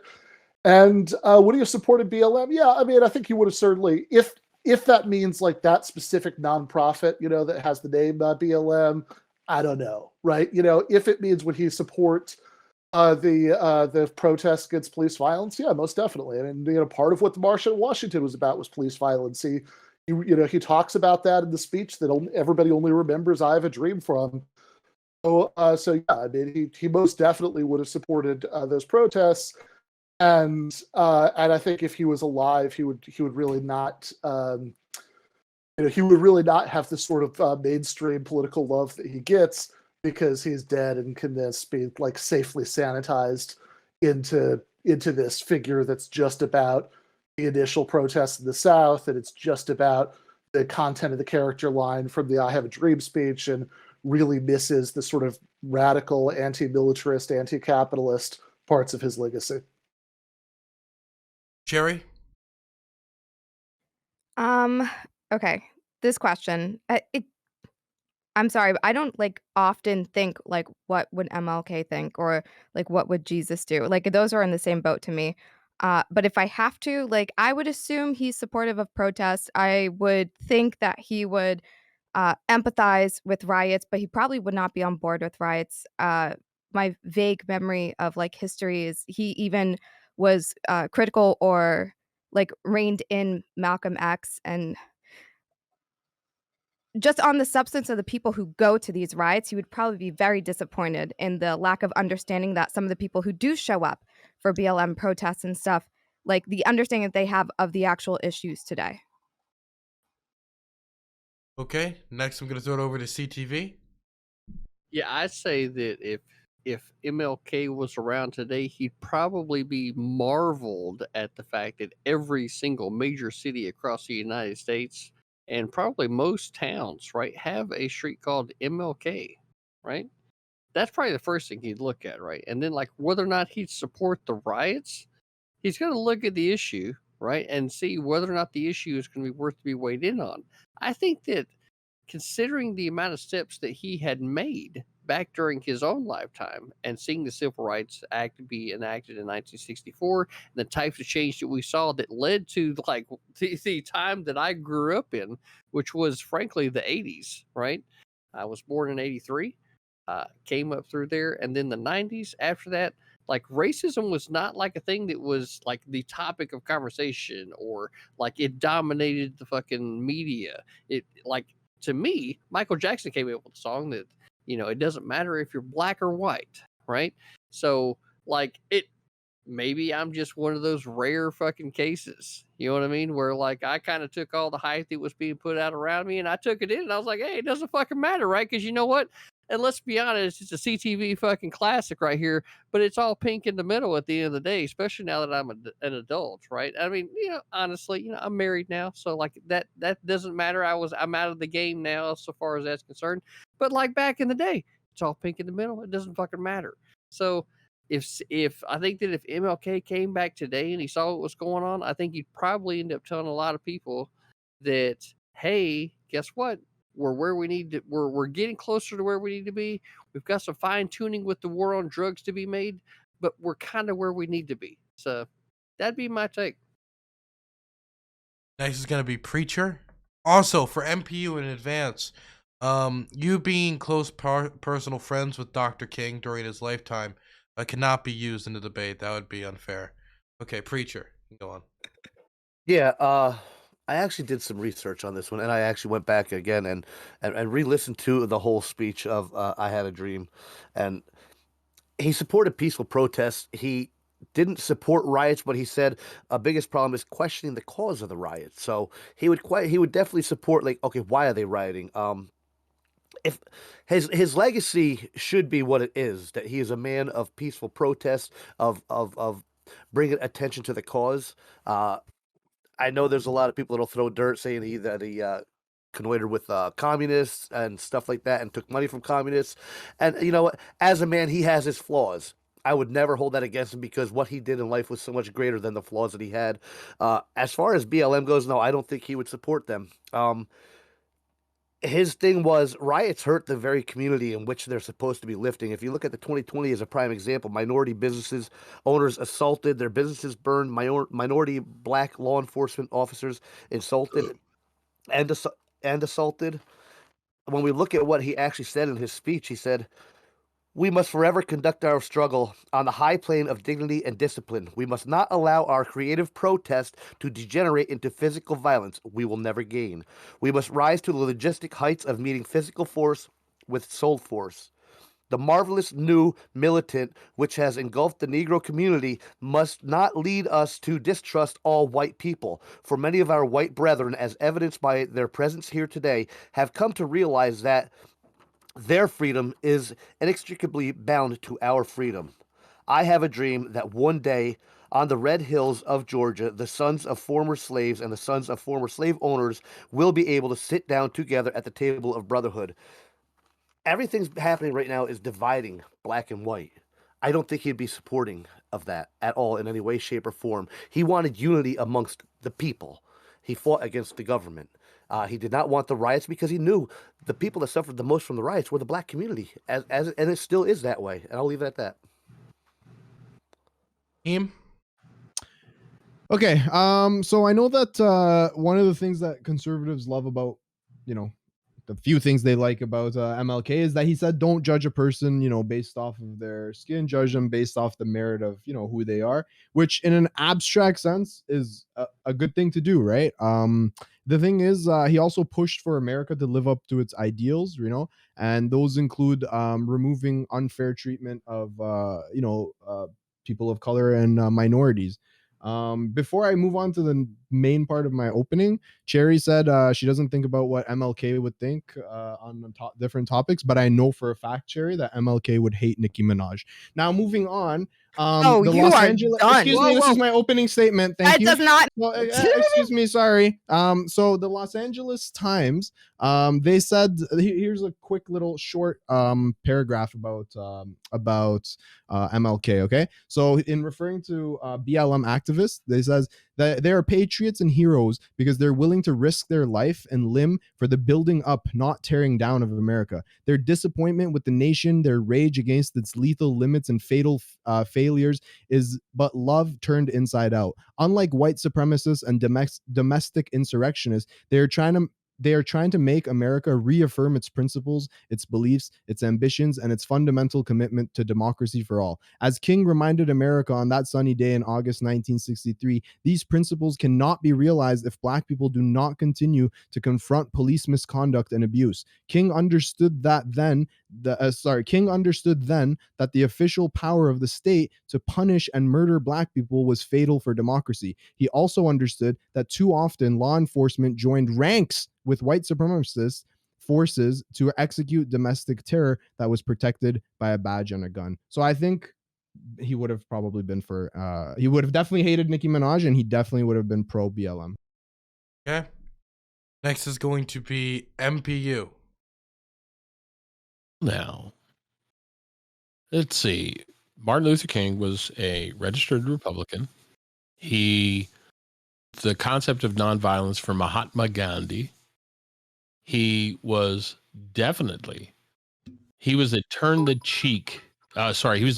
other cheek guy, right? And he advocated strenuously against nonviolence. And as Preacher so eloquently presented, words from the man's mouth himself, from the I Have a Dream speech, was about wanting to have a society that looked beyond the skin color, looked to the content of one's character. And I know a lot of people on the left, a lot of people that are in BLM, Marxist ideology, Marcusian methodology to substitute race for class, because there's such a close hybrid within how many poor people in this country happen to actually be people of color. And we always want to talk about how we get past the boundaries, and we say, well, we need an inflation adjusted acres and a mule to be able to do the right thing, or to have the same opportunity. But Martin Luther King didn't argue for any of that. Luther King argued for just a level playing field. And we tried to provide a level playing field. Is it level? Does it need to be constantly milled? Do we need a better planer? Do we need to get the scientific community together to figure out how to make the planer better so that we can iterate to a better plane? Things better? Sure we do. That is the nature and the benefit of what this country is. Okay? But Martin Luther King, make no mistake about it, he was nonviolent. He would not have supported any communist ideology. And make no mistake about it, BLM, not the entire movement is Marxist, Leninist in its nature, and the owners of that said so. I'll save the rest for the open. Rob Nor? All right, thanks. MLK was a person, and the problem with people is that they're all shitty in some ways. I mean, it's just reality. And so it's difficult to know exactly what MLK would say today about a litany of things. But when we're looking at his legacy is the I Have a Dream speech. That is the legacy of MLK. And the most salient point in that is, in fact, his legacy, that we judge people based on the content of their character and not the color of their skin. All conversations of, but he also believed this and that and this and that to try to make people's political points, to me, is irrelevant. Just like if we would look at someone like, I think Ben wrote a book on Christopher Hitchens, like Mother Teresa is a great figure, right? Christopher Hitchens actually excoriated Mother Teresa, right? Like, so there's all sorts of things we could go back, and people want to denigrate Martin Luther King, saying that, perhaps he had extramarital affairs, or, I know there's allegations that he wrote about basically conversion therapy for gay people. None of that's relevant to what he would think today. That legacy of judge people by the content of their character, that's what's important. It is undoubtable at this point, although there are shitheads on all sides, that it is the right, and particularly people against the Democratic Party, that live by that message more today. The Democratic Party is almost solely focused on immutable characteristics and judging people based on their skin color. That's why they want to talk about people's privilege based on skin color. That's why they want to have a race to the bottom where they're always talking. We actually see in this administration giving out medications based on skin color, giving out monies to farmers based on skin color. So these things, in the spirit of what he was, would be rejected. As to BLM itself, I think I'm just guessing, right? I think that Martin Luther King absolutely, just like me and millions of other people, would have seen significant problems in inner city Black communities and would have been outraged by them and fought. And there are many people in BLM, like ground level people, that I think are great people that see those problems and have a right to speak up. And he would have been for that. I think he would have been against the violence that we see, that people that want to use that for violence and things like that. But at the end of the day, it doesn't really, we can't really know what he would have said. He would have been living through our times, living through our media, living through our stories. So it could have changed somewhat what he was saying. But that idea that we need to remember is he put it most succinctly and most eloquently. We judge by the content of your character, not the color of your skin. And I think that if we continue that mantra, he should rightfully be celebrated for saying that at a point in history where it was dangerous for him to do so. And that idea, I think, may have cost him his life. And it's reason to celebrate him, as far as I'm concerned, for the rest of, the rest of history. Okay, I'm gonna throw it over to Rhizome. For sure. So I'm going to talk about the latter half of the question about whether or not he would support BLM, and I'm going to distinguish between like the general civil rights movement that BLM like is adjacent to, and BLM the organization itself. So some of the things that they do, BLM is great, and it leads people to have some more help in their lives, some like an ability to like thrive a bit more, but their messaging is not meeting people who are outside the movement where they are to build bridges. They believe that any empathy shown towards those who don't support the cause is tantamount to capitulation of the oppressors. It's unironically, you're on our page or you're a white supremacist. And I don't think MLK believed that. I think MLK understood that people might have certain belief systems and ideas about reality that contribute to oppression, but ignorantly so, and did not condemn them for that.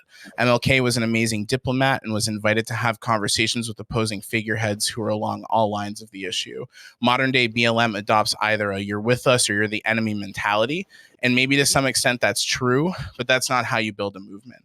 That's how you gain a bunch of angsty, indignant followers who don't know how to and aren't willing to sympathize with others and think that they don't have to because they're white supremacists by proxy. BLM today is the equivalent of a political Twitch streamer like Hassan, who makes you feel like you're part of a movement, but really you're just in a community of circle jerkers who have become prejudiced to anyone who doesn't hold their beliefs and doesn't know how to communicate to anyone who they believe contributes to their oppression. The cause is great, but the messaging of the movement is short-sighted and serves to further distance us from the egalitarian world that we want to build on the left. I don't expect a decentralized movement to fix these sort of issues, but when you have a central body, get your shit together and don't say that anybody who disagrees is a white supremacist, because that's what pushes people away from the left and BLM in general. Okay, it is now open for open dialogue. Is there anyone in particular who wants to start us off? I'll throw it over to Ben because Ben has yet to do that. Yeah, so I think saying that his legacy is just the "I have a dream" speech that he gave 4 years before he died is incredibly limited. I mean, like, what it ignores is what those last 4 years were about. He was literally assassinated when he was in Memphis to support striking workers. He had his main focus for years by that point had been, and certainly his main focus at the time that he died was trying to organize multiracial movement of the poor, because he thought that only massive economic redistribution could do anything about the lasting harms of Jim Crow, even after the laws had been abolished. And if you want to talk about his words, here are some of his other words. This is from a speech in 1966. You can't talk about solving the economic problem of the Negro without talking about billions of dollars. You can't talk about ending the slums without first saying that profit must be taken out of the slums. You're tampering and getting on dangerous ground with you're messing with folks then. You're messing with captains of industry. Now, this means we're treading difficult water because it means that we're saying that there's something wrong with capitalism. There must be a better distribution of wealth, and maybe America must move toward a democratic socialism. He said tons of stuff like that. Now, disagreeing with it is fine, the man is not infallible. I agree, but could disagree. But I think you can't claim that Martin Luther King didn't have those views because he absolutely did.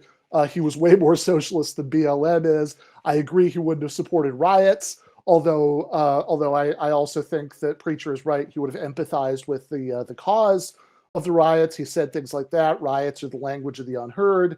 He also said at the Vietnam speech that he felt like he could no longer condemn the violence of poor people in ghettos until he had first condemned what he called the greatest purveyor of violence in the world today, which is the U.S. government. So I think that, like, again, if you want to talk about his legacy, you can't just boil it down to that soundbite from 1964. I think you have to look at the whole thing. Finally, Mother Teresa was not at all a great person. Mother Teresa was a ghoul who palled around with the Duvalier dictatorship in Haiti and denied people proper anesthetics in Calcutta because she thought that suffering was good for the soul. Hey Ben, why Hitchens did you was give wrong about some things? He was totally right about that. why did you give Preacher credit for saying that MLK would empathize with riots if a black woman said it first? That seems pretty fucked up. Mm-hmm. If you use that phrase, my apologies. Maybe you just didn't listen when I talked. Damn. Did she just say something I didn't hear? No, she just fucking with I you. get that. She just- And it's because your This internet panel's is so an shitty. oppressor. It's because your internet's shitty, Ben. That's why. Yeah. Hey, can No, I make let's a hear Cherry out. differentiation here? I want to differentiate here. I'm when I sorry. said Did BLM opening wait. statements fucking just like Wait, crazily wait, fucking imaginarily Wait, disappear? No, Yes. you Wait. still have It did end. Wait, CTV. CTV. he opened the CTV. floor up. CTV. It did end. It actually, it did Yeah, end. that was- actually. That was No, Ben's if he's- second time I haven't talking. been spoken yet. Yes, you did. No, I know. Yes, you No, I did. Yes, you didn't. did. Yes, you did. Yeah, you did. What did I CTV. say on the MLK? What did I say? You went right after Cherry. You did. You said you did. You you did a said every whole. street. go back You said every flip street the in shit America out of has it. a name, has a Oh, that's MLK true. street. You That's did. true. You're That's just. true. Look. My bad, y'all. We'll open to say what's with. I'm drinking Coors Light Oh tonight. my right? gosh. Okay. That's Look, soft. I'm having a You're good time. making- Are y'all having a good time? Let's Yes. fucking go. MPU. Okay, MPU. Wait. Wait. Okay, MPU. Wait. No, no. I want to ask him no. something. What do you mean Yes. no? What do you mean no, preacher? What? I didn't say no. More perfect union. Fuck. I'm okay. You know what? Fine. Never mind. Nobody gets to ask any questions. Fine. Sherry gets to go then. Okay. Never mind then. Yes. MPU. No. Please, Yeah. I just want to understand because I'm a little lost and I don't really know these labels very well. But you said BLM is communist, Marxist, and Leninist. Submarine. What? Yes. Yeah. No. Can I'm you a just- boomer and I was on a submarine. No, I Uh, didn't. Those are my labels. I mean, what other labels are you talking about? No, I'm talking about the labels, the political labels.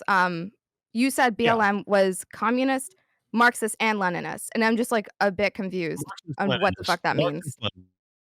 Yeah, you said it was all three of those things, but like, why and how? Oh, jeepers, he froze up. Tough question. He's really thinking about this one. Hey, can I ask while he's waiting? Can I This ask you, Cherry- Leninist. That's her words. What's up, Rob? What? Patrice Colliers. Sorry. Sorry. More perfect union. You're breaking in and out. Like we. Yeah, you completely froze up, MPU. You're gonna have to start over with your answer. Well, okay, hang on. I'm nothing wrong You're on good my now. end. So it You're must good be now. Dylan's. Am I good? Yeah. So Patrice, one of the founders of BLM, Patrice, her name is Patrice Colliers, right? Oh, you're talking about Okay. BLM, like the Well, see, okay, the so this is it. organization. It's super interesting that you would actually present that, right? Because this is the argument the left presents back, is to say that there's a difference between BLM, quote unquote, the org, and BLM, the movement. Do you But not if know the that there's a movement- difference? But no. Can I You cheat can't- you both on you that? can Because you say both that. cheat. No. Okay. Can you please, everybody, please be quiet so I can hear. We haven't even gotten through anything yet. The argument, right? The argument to say is that everybody who says, "Do you support BLM?" Everybody thinks about BLM. Oh, sorry, a large chunk, maybe the majority of people in this country think about BLM as like Patrice Collier's, whatever her name is, right? The lady who is a Marxist-Leninist who somehow found, amazingly, $3.4 million to buy fucking private housing. It's fantastic that she did that in a capitalist way. But then on the other hand, right, it's a bit hypocritical to turn around and say, well, you know, we need the inflation-adjusted 40 acres and a mule on the other side. And until we get it, we're going to just continue to churn the world, right? I disagree with anybody who creates the supposition to say that you can be pro-BLM, the concept of that, you know what, every innocent life, every innocent black life matters. And anybody who loses their life, any form of violence is, including cops or including in their own neighborhood, okay, those lives matter. They're a part of the everybody's fucking life matters on the I'm earth. so sorry I asked this No, question. no, I no, thought no. you were going to explain how it was communist, Marxist, and Leninist, but you're just going to go off Because and the tangent. founder said it. Because BLM is born out of the leadership of Patrice Cullors and her buddies, and they not were the all movement. trained. They are avowed Marxist-Leninists, and they said we are trained Marxists, and then everybody else is basically ponied onto it. So you don't get to disassociate one fucking fact from the other. I'm sorry, you just simply can't No, fucking listen, do it. okay, if you think that you're answering my nobody question, you're believes not. Even if you're going to focus on the organization, you're still not answering my question. So I'm just going to give the fuck up. You talk. Re-ask your question. Let me see if I can dumb it down. No, let me see if I can dumb it down to the No, it's to all level the way that dumb. need it to be It dumbed started dumb. It's got to go up from here. Okay, His so answer is the foundership say they're Marxist-Leninist. okay, Is that Apparently, not- that's Okay, not but enough. where's the communism come in? Like, none of it makes sense. You're saying I'm sorry. Marxist-Leninism isn't communism? Is that your argument? I'm assuming that they're different things. Are Well, they you're not different? assuming. They're You don't very know? similar. They're very similar. But I think can I ask, like, okay, let's say Preacher, it you'll be is next.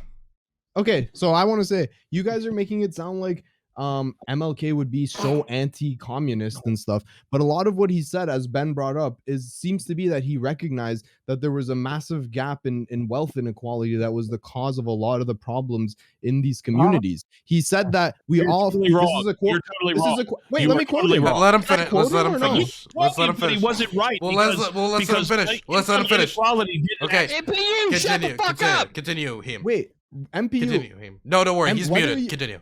Okay, but whether Okay. you agree with his analysis or not, I'm just telling you what he would have probably his analysis. I'm not telling you whether it's right or wrong. His prescriptions are right or wrong. What I'm saying is his quote is, "We all too often have socialism for the rich and rugged free market capitalism for the poor." This sounds to me like someone who would be advocating for redistribution of wealth and a lot of these lefty positions that you guys would consider communist. I don't think that his views are in conflict with the label that you're putting on him. Okay, so he's injecting something I got to respond to. Income inequality. Okay, since 1940, between 1940 and 1980, between all fucking races in this country was pretty fucking consistent. Meaning there wasn't that much income inequality. Now, at the very top, where you talk about like the ultra rich, the difference between the ultra rich and the ultra poor was pretty low. I mean, that was big there, but there were very few fucking people, right? The vast majority, and this is stuff that's actually available on the fucking online, simple Google search, right? You can look at it and you can see that it isn't until after the Great Society is passed in 1965 and about 12 to 15 years later that you begin to see the income inequality begin to accelerate or gap out between whites and blacks in this country. So you can't say that he might have seen that, but also he was exposed to people like Herbert Marcuse at the time, people from the Frankfurt School and stuff like that, where they talked about like the need to sort of bring everybody out and create this instance where the class warfare, and then they had to stack on top of it the element of race, so that they could hopefully get enough people to actually resist and overthrow a capitalist system. So the fact that King was a contemporary meaning he lived in the same time frame, right, as Herbert Marcuse and people like that, where those things were being discussed because there was the problem with the Vietnam War and everything else. These were problems that were causing these were problems that people were beginning to adopt into their own philosophies to do stuff. Martin Luther King was not a fucking socialist. He actually rejected commentary. He rejected meetings to meet with fucking Castro. Okay. Why So does you he? Who can't- cares about if he met with You- Castro or not? Yeah, But you- meeting with, because you now never say- meeting with you never Castro say doesn't make you that. not a Well, socialist. We hang on, I both mean, read look, quotes he where he has- Can I explicitly hop in here says for a he's moment, please? socialist. Okay, one second. Okay, so we're gonna throw it rejected over. the meeting with Castro. Okay, so we're gonna throw it over to Preacher. Preacher's been waiting for a while. Just 2 points I want to I make. know, One Greg was Rob's that name. I want to separate myself from BLM, the corporate organization, and the little branch movements. Because in my hometown, it's a very small town in Northeast Pennsylvania. They did a BLM get together. I wouldn't even call it a protest. It was a get together. We have a small Central Park. They walked around the outside with their signs. It was black and whites walking around with their signs. Martin Luther King would have been right in with that because they were very peaceful. I knew many of the speakers that got up there and speak, and they did a very great job. He would have gotten down with that. He would not get down with the big movements that turn into riots. Now, when it comes to the communist part or the socialist part, I will say that the FBI did run wiretaps and surveillance on him, and he did actually. I don't know if he actually worked with it. He did work with at least one communist named Stanley David Levinson, who was a member of a Communist Party of the United States of America, who actually, from 57 to 58, gave MLK Jr. $10,000 in gifts. I mean, he has worked with communists. He did believe in some communism. I'm not saying that he would fully support everything. I'm just saying, like, in his words, he has spoken of it. In his actions, he has been parts of it, or at least received gifts from it. So we can't completely rule that out. But I think if he was here today, he would say, okay, Barack Obama as president, black people as CEOs and professors and judges. He'd say, you know what? My movement did some shit. I hope this keeps going like this. I'll leave it at that. Rob, Okay, so if I could try to kind of put this together, right? Like, I don't think just because MLK didn't meet with Castro, that means he wasn't a socialist. I don't think we should judge him by the company he kept. I think we should judge him by the ideas and the writings that he espoused. And I think that Ben and Heem are right that regardless of how we want to deem or define socialism or communism, it's quite clear that MLK seemed to be pushing for some sort of wealth redistribution policies, which we say is on the vein of socialism. A reason that he wouldn't have met for Castro is literally he was constantly fighting a red scare that was occurring at the time where the FBI was accusing him and others were accusing him of being a secret communist. So of course he's not going to meet with Castro, because even if he was a communist, which I'm not saying I have proof he was a full-blown communist, but even if he was, it's clear that his big issue was sort of racial issues in the United States. So he doesn't want to confound that by having people that might hate communism allow the FBI to deal with them. But my point is this, so that's kind of to agree with Heem and Ben. My point is, I don't think that we have the same interpretation of what the word legacy means, which is what the question was. And the legacy he has is that idea of judging people based on the content of their character, not the color of their skin. I don't understand what points we try to get from going, oh, and also he was a socialist. Okay. That doesn't mean he was right about socialism. His legacy is the statement that he made and the idea that we should judge people not by immutable characteristics, but by the content that they do, the actions that they do. And that's what's important. Just because he was a socialist, what's the implication here? Oh, and he was a socialist, which much proved that socialism's good too. No, it doesn't prove that whatsoever, any more than people that want to attack MLK will start talking about, well, recordings show that he possibly beat his wife, and recordings show that he cheated on his wife. And we see his writings that he supported basically conversion therapy for LGBT people. Like, all of that's irrelevant to that message of judge people based on the content of their character. And so that's what I'm talking about, which we see right now. The Democratic Party is antithetical to that. It constantly judges people based on the color of their skin and not the content of their character. And the last thing I'll say real quick is I just don't know what MLK would have been like today. Who knows? Like, but I can say that legacy portion of him, just like the legacy of Lincoln is kind of, fighting a war to end slavery. Like, it doesn't matter. All these people are fallible, but that legacy, that symbol is what's important. And I know that symbol would actually agree with a lot of what Rhizome was talking about, is the way that BLM was ran and the way that it was pushed, this us versus them mentality. It's not just a moral mistake against that, but it's a huge fucking strategic mistake. Hey, They Rob. should take allies anywhere they can. Hey, Rob, I think you said this a couple times, and I'm just confused why. You say like the Democrats are like hyper focused on like race and stuff like that. Do you think like we can actually address race inequality without like acknowledging race? Yes. Wait, how? I think you could do it in not acknowledging race in the way that the Democrats are, that it's the universal characteristic that we need to look at first. By having laws that, understanding that history is rife with all sorts of discrimination in our country and around the world for all sorts of populations based on race, gender, etc. But the best we could do moving forward is try to be as racially blind and as sexual orientation blind and as sex blind as possible when passing laws through the government. If we No, but stop treating Black people as how do inferior, you?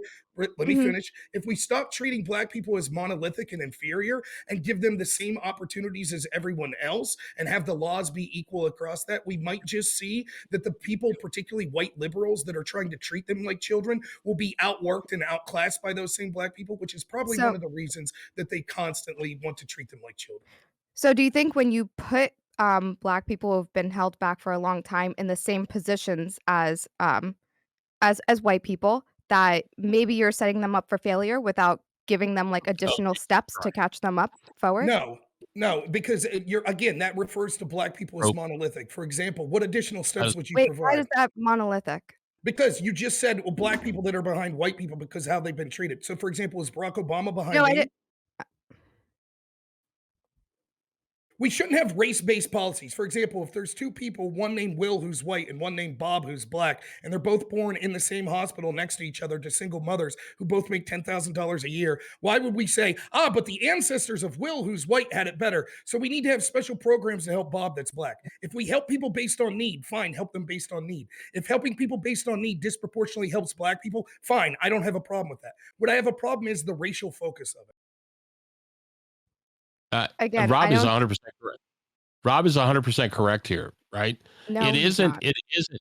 No, he is. If you sit back and you target things that are based on race, then you are expressly violating the If the 14th Amendment. inequality is based on race, you can't actually target it No. unless you base it on race. No, you're making an argument for reparations. You're saying that When historical. did I bring up reparations? You didn't, but Did that's you a part of just the typical you argument just for it, Sherry. legitimately made a case for reparations because you said if Or affirmative somebody action. affirmative It doesn't necessarily. Or providing education for minorities in a way that they didn't get before, providing food, providing shelter. Like, all those things are different Okay, from what everybody. we're currently CDB. talking about, though. Okay, so we're gonna have Preacher finish, and then I'm gonna have Cherry respond after that. Okay. Okay, I'd like it. Sorry, Thank you. I'm delirious. Okay, so who's speaking, me or Cherry? You and then Cherry. Okay, so the argument, right? The argument to say that and I hear this a lot on the left. I hear people like Joe Lewis talk about it and stuff like that. They say that really the only way forward is to get the inflation adjusted 40 acres and a mule, because if you start out 30 years ago behind the white guy, and the white guy's got a 30-year head start, he's always going to be 30 years ahead of you. And that's just absolutely wrong. We have myriad examples of people who are able to get ahead because they work harder, because they recognize that they can work this, whatever the systems are in order to do that, right? Heem is a partner. I'm not a partner. I'm a 10 fucking viewer Andy, right? Am I sitting back and calling racism because Heem is fucking got a partnership and I don't? I don't think CTV's doing it. CTV's busting his ass trying to figure out how to become a fucking partner, because we looked at. It's true. I got partnered because I'm Persian. Stop. Okay, the you got team got partnered and you're not partnered. I guess racism doesn't exist. Okay, can we please? Can we No, let- that's no. See, this is the argument that you make. You say that simply because you can show an example where people can actually get ahead without having to rely on the on the trope that society is perpetually racist, and the only thing you can do to make it better is somehow like fucking take a massive amount of wealth from somebody who's earned it and give it to people who didn't earn it. Means that they will somehow be able to do something well with it. No, the best way forward is to simply say we will do better to try to level not outcomes, but level opportunities so people can make the most of those opportunities. And when we sit back and we say that's not good enough, we somehow now have to put more money into this of something. You basically create a victim class mentality that fails to understand the fact that if people feel like they are a victim, they will stop trying as hard as the people who don't believe that they're a victim, yet they don't like their circumstances, and they say, well, if I try harder, I might be able to make it forward. And I disagree mightily. And I realize I'm a white fucking boomer, okay, from the time of Martin Luther King, which I'm the only fucking person on his panel who fucking knows anything about it based on like age, right? 4 years old when the man was killed. Okay, but Oh, you that must have doesn't done a lot mean at 4 years old. I Probably knew a more lot. than I you knew a do lot now. more than you knew. I knew a lot more than you knew in 1960 True, fucking I was eight. I'll not tell Okay. you that. four Okay, so when Cherry? MLK was around. Cherry? I'm Nice just catch, gonna by the go way. and reiterate my point. If there is race inequality, you cannot address it without looking at race. Let's just real quick. This is getting off topic. I'll just say this real quick. If there's race inequality, what do you mean by inequality? Like inequality of opportunity, inequality of finance, stuff like that? Is that There's what you so mean, many Cherry? there's so many like issues you can look at. I'm just trying to summarize it. I don't feel like diving into every topic like with education, with housing, Okay. So then what with we would job do is security. right. So the problem's not race. The problem is there are certain people that lack opportunities in those things. Money, No, opportunities, no, no. There housing. is also income inequality, but It, we don't have right. to put these two together all the time. Sometimes you can just talk about race inequality. Like that's Right. So okay. anyways, when we're talking about those inequalities, we're talking about specific things, lack of housing, income, things like that. If it's true that there is inequality amongst that, but the problem we're trying to solve is the actual thing, so like housing access or income, then we help the people based on need, not based on race. And if it's true that there's inequality based on race, then helping based on need would still disproportionately help those races. But when you make it just about race, No, you end up like, for example, there was this bill that was pushed by the Democrats, right, that gave farmers, poor farmers during the pandemic, access to money, right? Now, that money was based on if you were a poor black farmer. Now, why would you make it about poor black farmers instead of just saying poor farmers? And if it's true that 95% of the poor farmers were black, then they would have still got 95% of the money. But what you do is you isolate the white people that would be poor farmers that maybe would have otherwise got that money based on need, and you say, fuck you, you're the wrong skin color. And that makes no sense and is racist. so I think you can address race inequality and income inequality. I don't think you have to pick and choose, but What you is do race feel like you have inequality? to. So It is not the purview of the government to address income inequality. That is not what our Constitution was set up to do. Our you wait, did Constitution you say was set that up the government does not address income inequality?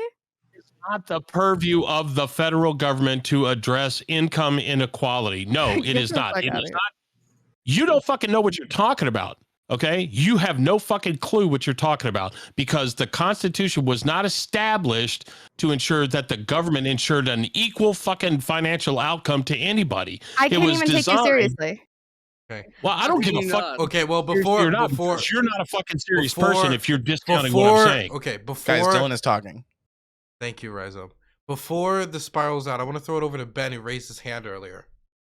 And Rob, did you raise your hand earlier, or I couldn't tell? Yeah, well, I I did still not. wanna I would like to respond. hear from other people. So I'm Okay, I'm sorry, out. I'm delirious. Ben? That's all right. Yeah. So I guess I don't. Sure. Shouldn't you judge people by the content and character? Of course you should. But how you should judge people as individuals is a little bit of a different question from whether, for example, affirmative action programs are justified to rectify the results of past racial discrimination. By the way, Martin Luther King explicitly supported affirmative action.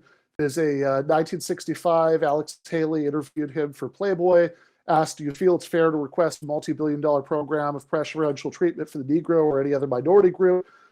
King says, I do indeed. Can any fair-minded citizen deny the Negro has been deprived? Few people reflect that for 2 centuries the Negro was enslaved and robbed of any wages, et cetera, et cetera. And he goes on in this vein. Now, that doesn't mean you have to agree with it just because he thought it. I don't think anybody has said that. In fact, earlier I explicitly said the opposite. I said that, it's fine to disagree. Let's just not pretend that the man's politics can be boiled down to that one soundbite that people selectively remember. If I can real quick, I have a dream speech. If we're talking about legacy, though, right? That's the part that I'm disagreeing with you, but I agree. He certainly said all of us, like, we're in a bad situation. We're streamers on Twitch right now. Imagine when we die, the shit people will dredge up we said. But when we're talking about legacy, that to me is the legacy, the I have a dream speech, is it not? Well, I mean, if by legacy you mean what's the 10 seconds that most people remember, then sure, that's his legacy. I think when you say legacy, since part of the question was about what he would have thought about contemporary political issues like BLM. So I was reading legacy in a broader way. But if you just want to mean like most people who don't know very much about him, what do they know? Is it that? Then yeah, sure, I agree with I agree with that.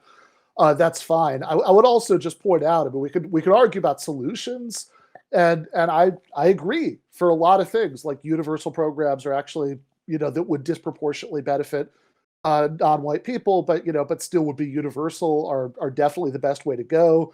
But I think it's a little disingenuous to just talk about Barack Obama or black CEOs as if that meant that there was no overall gap, right? I mean, the black poverty rate is 2.5 times the white poverty rate, and that seems like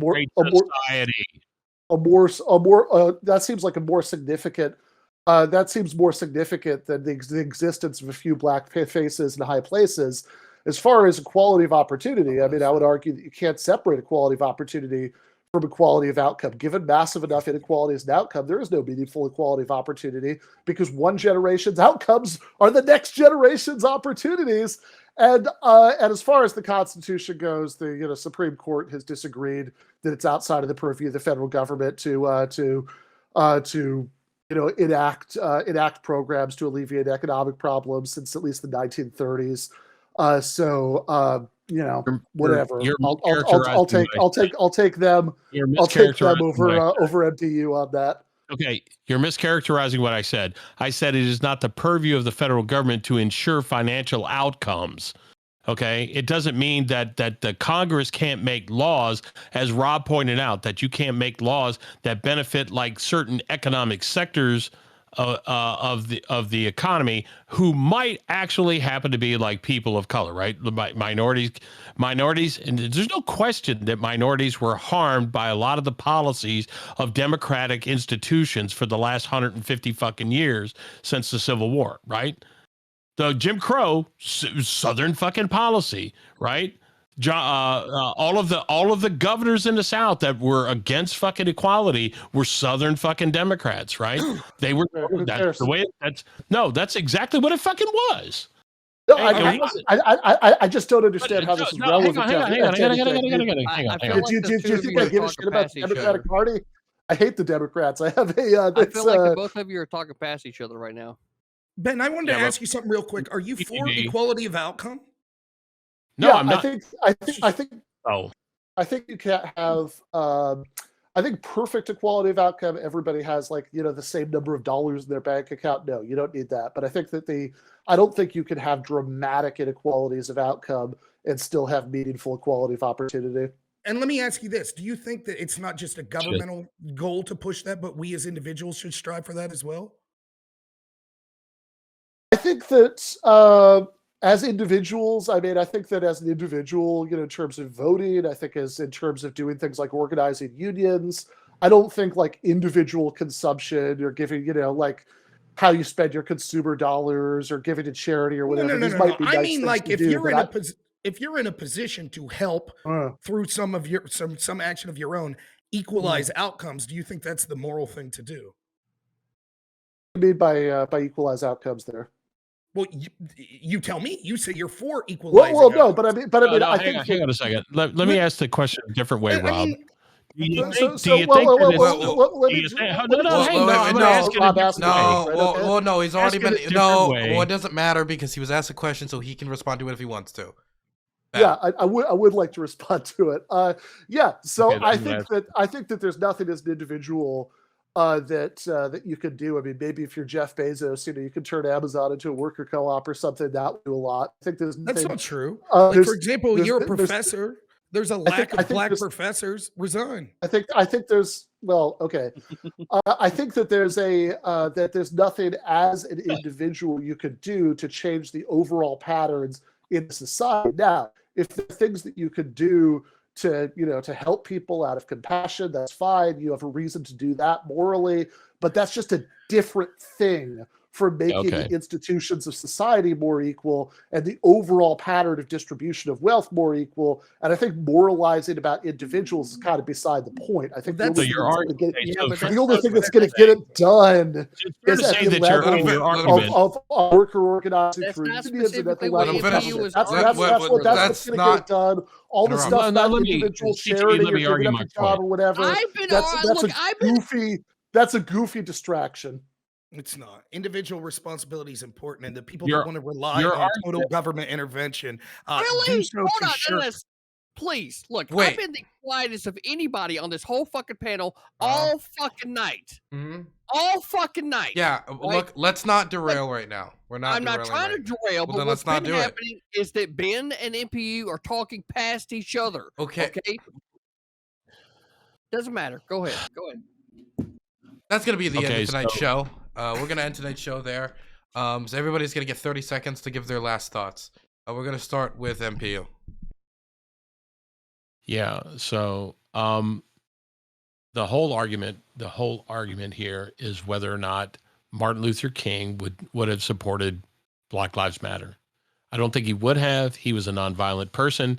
And arguments to the contrary that say that we can somehow put a magic hat on him and infer that 40 or 50 or 60 years worth of history that has elapsed since his passing somehow make him think differently. I think maybe it would, maybe it wouldn't. We can't specifically state what that is, but what he was is that he was a student of nonviolent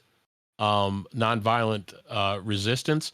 And I think that he, even though he thought that there were problems or things that could have been resolved for like social democratic policies, he had no ability, again, those 60 years that the Great Society existed, where there was basically none, post-World War II, no inequality amongst the races until 1980. There was massive, becomes massive inequality.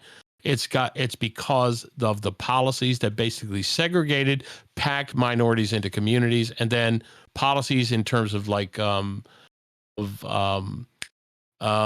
way we did criminal justice and stuff like that, and we separated families, and then it created this generational fucking poverty problem. And you cannot undo that by giving people a shitload of money all the time. Okay, you can shout yourself out. I'm the more perfect union. I am, with all due respect to CTV, I am the best looking conservative streamer on Twitch. Okay. Y'all look me up. The more perfect union. Blah blah blah blah. Nice to throw it over to Rob. Okay. Yeah, just on this topic. Rob now, because Rob's a good guy. Thanks. I'll just say this real quick. I'll try to keep it as brief as possible. Like that conversation we're had there at the end, that's a total aside. I stand by my opening statement. I think the legacy is judge people by the content of their character. I actually thought the person I wanted to hear the most from on this was Rhizome. I thought that his opening statement was the most interesting, and I agree with it a lot, though I do understand people having the absolute right to be furious about the treatment of inner city Black people. I think the way that movement has gone and how they've alienated people, and we see a greater movement in many groups, particularly on the left, that want to racialize and look at people based solely on the content of their character and say they can't be allies, they can't do this, they can't do that based on their skin color. And I think that's a huge mistake. The last thing I'll say is just, Dylan, I sincerely hope you start feeling better from COVID. It sucks, man. Thank you. I'm going to throw it over to Rhizome. Sure, yeah. Before before you speak, I want to say that I too wish that Dylan is feeling better soon. CTV gets pissed off, but no, seriously, I believe in your health, buddy. So, Rhizome, back to you, bro. Well, thank you, MPU. Anyways, I stayed a little bit quiet there because I feel like I don't really have a solid understanding of what MLK's legacy is today or anything like that. So I didn't really feel comfortable speaking up. But I agree with Rob in general. I think that we just get too in our own echo chambers. We need to focus on building bridges. We need to listen to people, why they think the way that they do. I think we need to be focused on trying to build a more egalitarian society, not necessarily focused on equality of outcomes, but equality of opportunity. I don't feel the same as Rob and MPU might about the Democratic Party. I do agree that we should focus less on those things, but when, you know, protected classes affect material reality, I think it is something that we need to check out and see what's going on there and try to fix for. But once we live in a world where, you know, the color of your skin doesn't determine, you know, what's social bracket you might end up in at birth, then we can have that conversation. So that's about it. Next is going to be Preacher.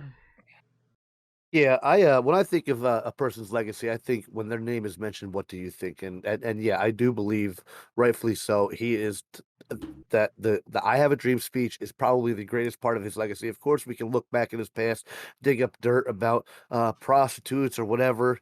That's not his legacy. His legacy is the movement he created, the work that he did. If he was here today, I.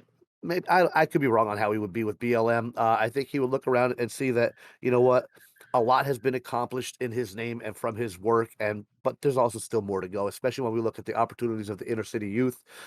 There's still more work to be done. I'm sure he would agree with that, but I'm pretty sure he would still be marching peacefully and not condoning the riots. So I'll leave it at that. Where can people find you? Oh, Preacher 570 here on Twitch and everywhere else, TikTok, Twitter, all that crap. Wonderful. Happy stuff. Ian? Okay. So I want to say again, I think I'm gonna be going a strong stance and say I think MLK would have probably broadly supported BLM. Now, would he have probably been against the rioting? Yeah, but in the same way that a lot of us progressives were against the rioting but understood BLM. I don't think that it's got to be like you if you don't condone rioting, that you know necessarily have to uh not condone BLM as well. You can have both of those positions. It seemed like he had that position when he was around, that he was anti-rioting but was very sympathetic to the reason, right?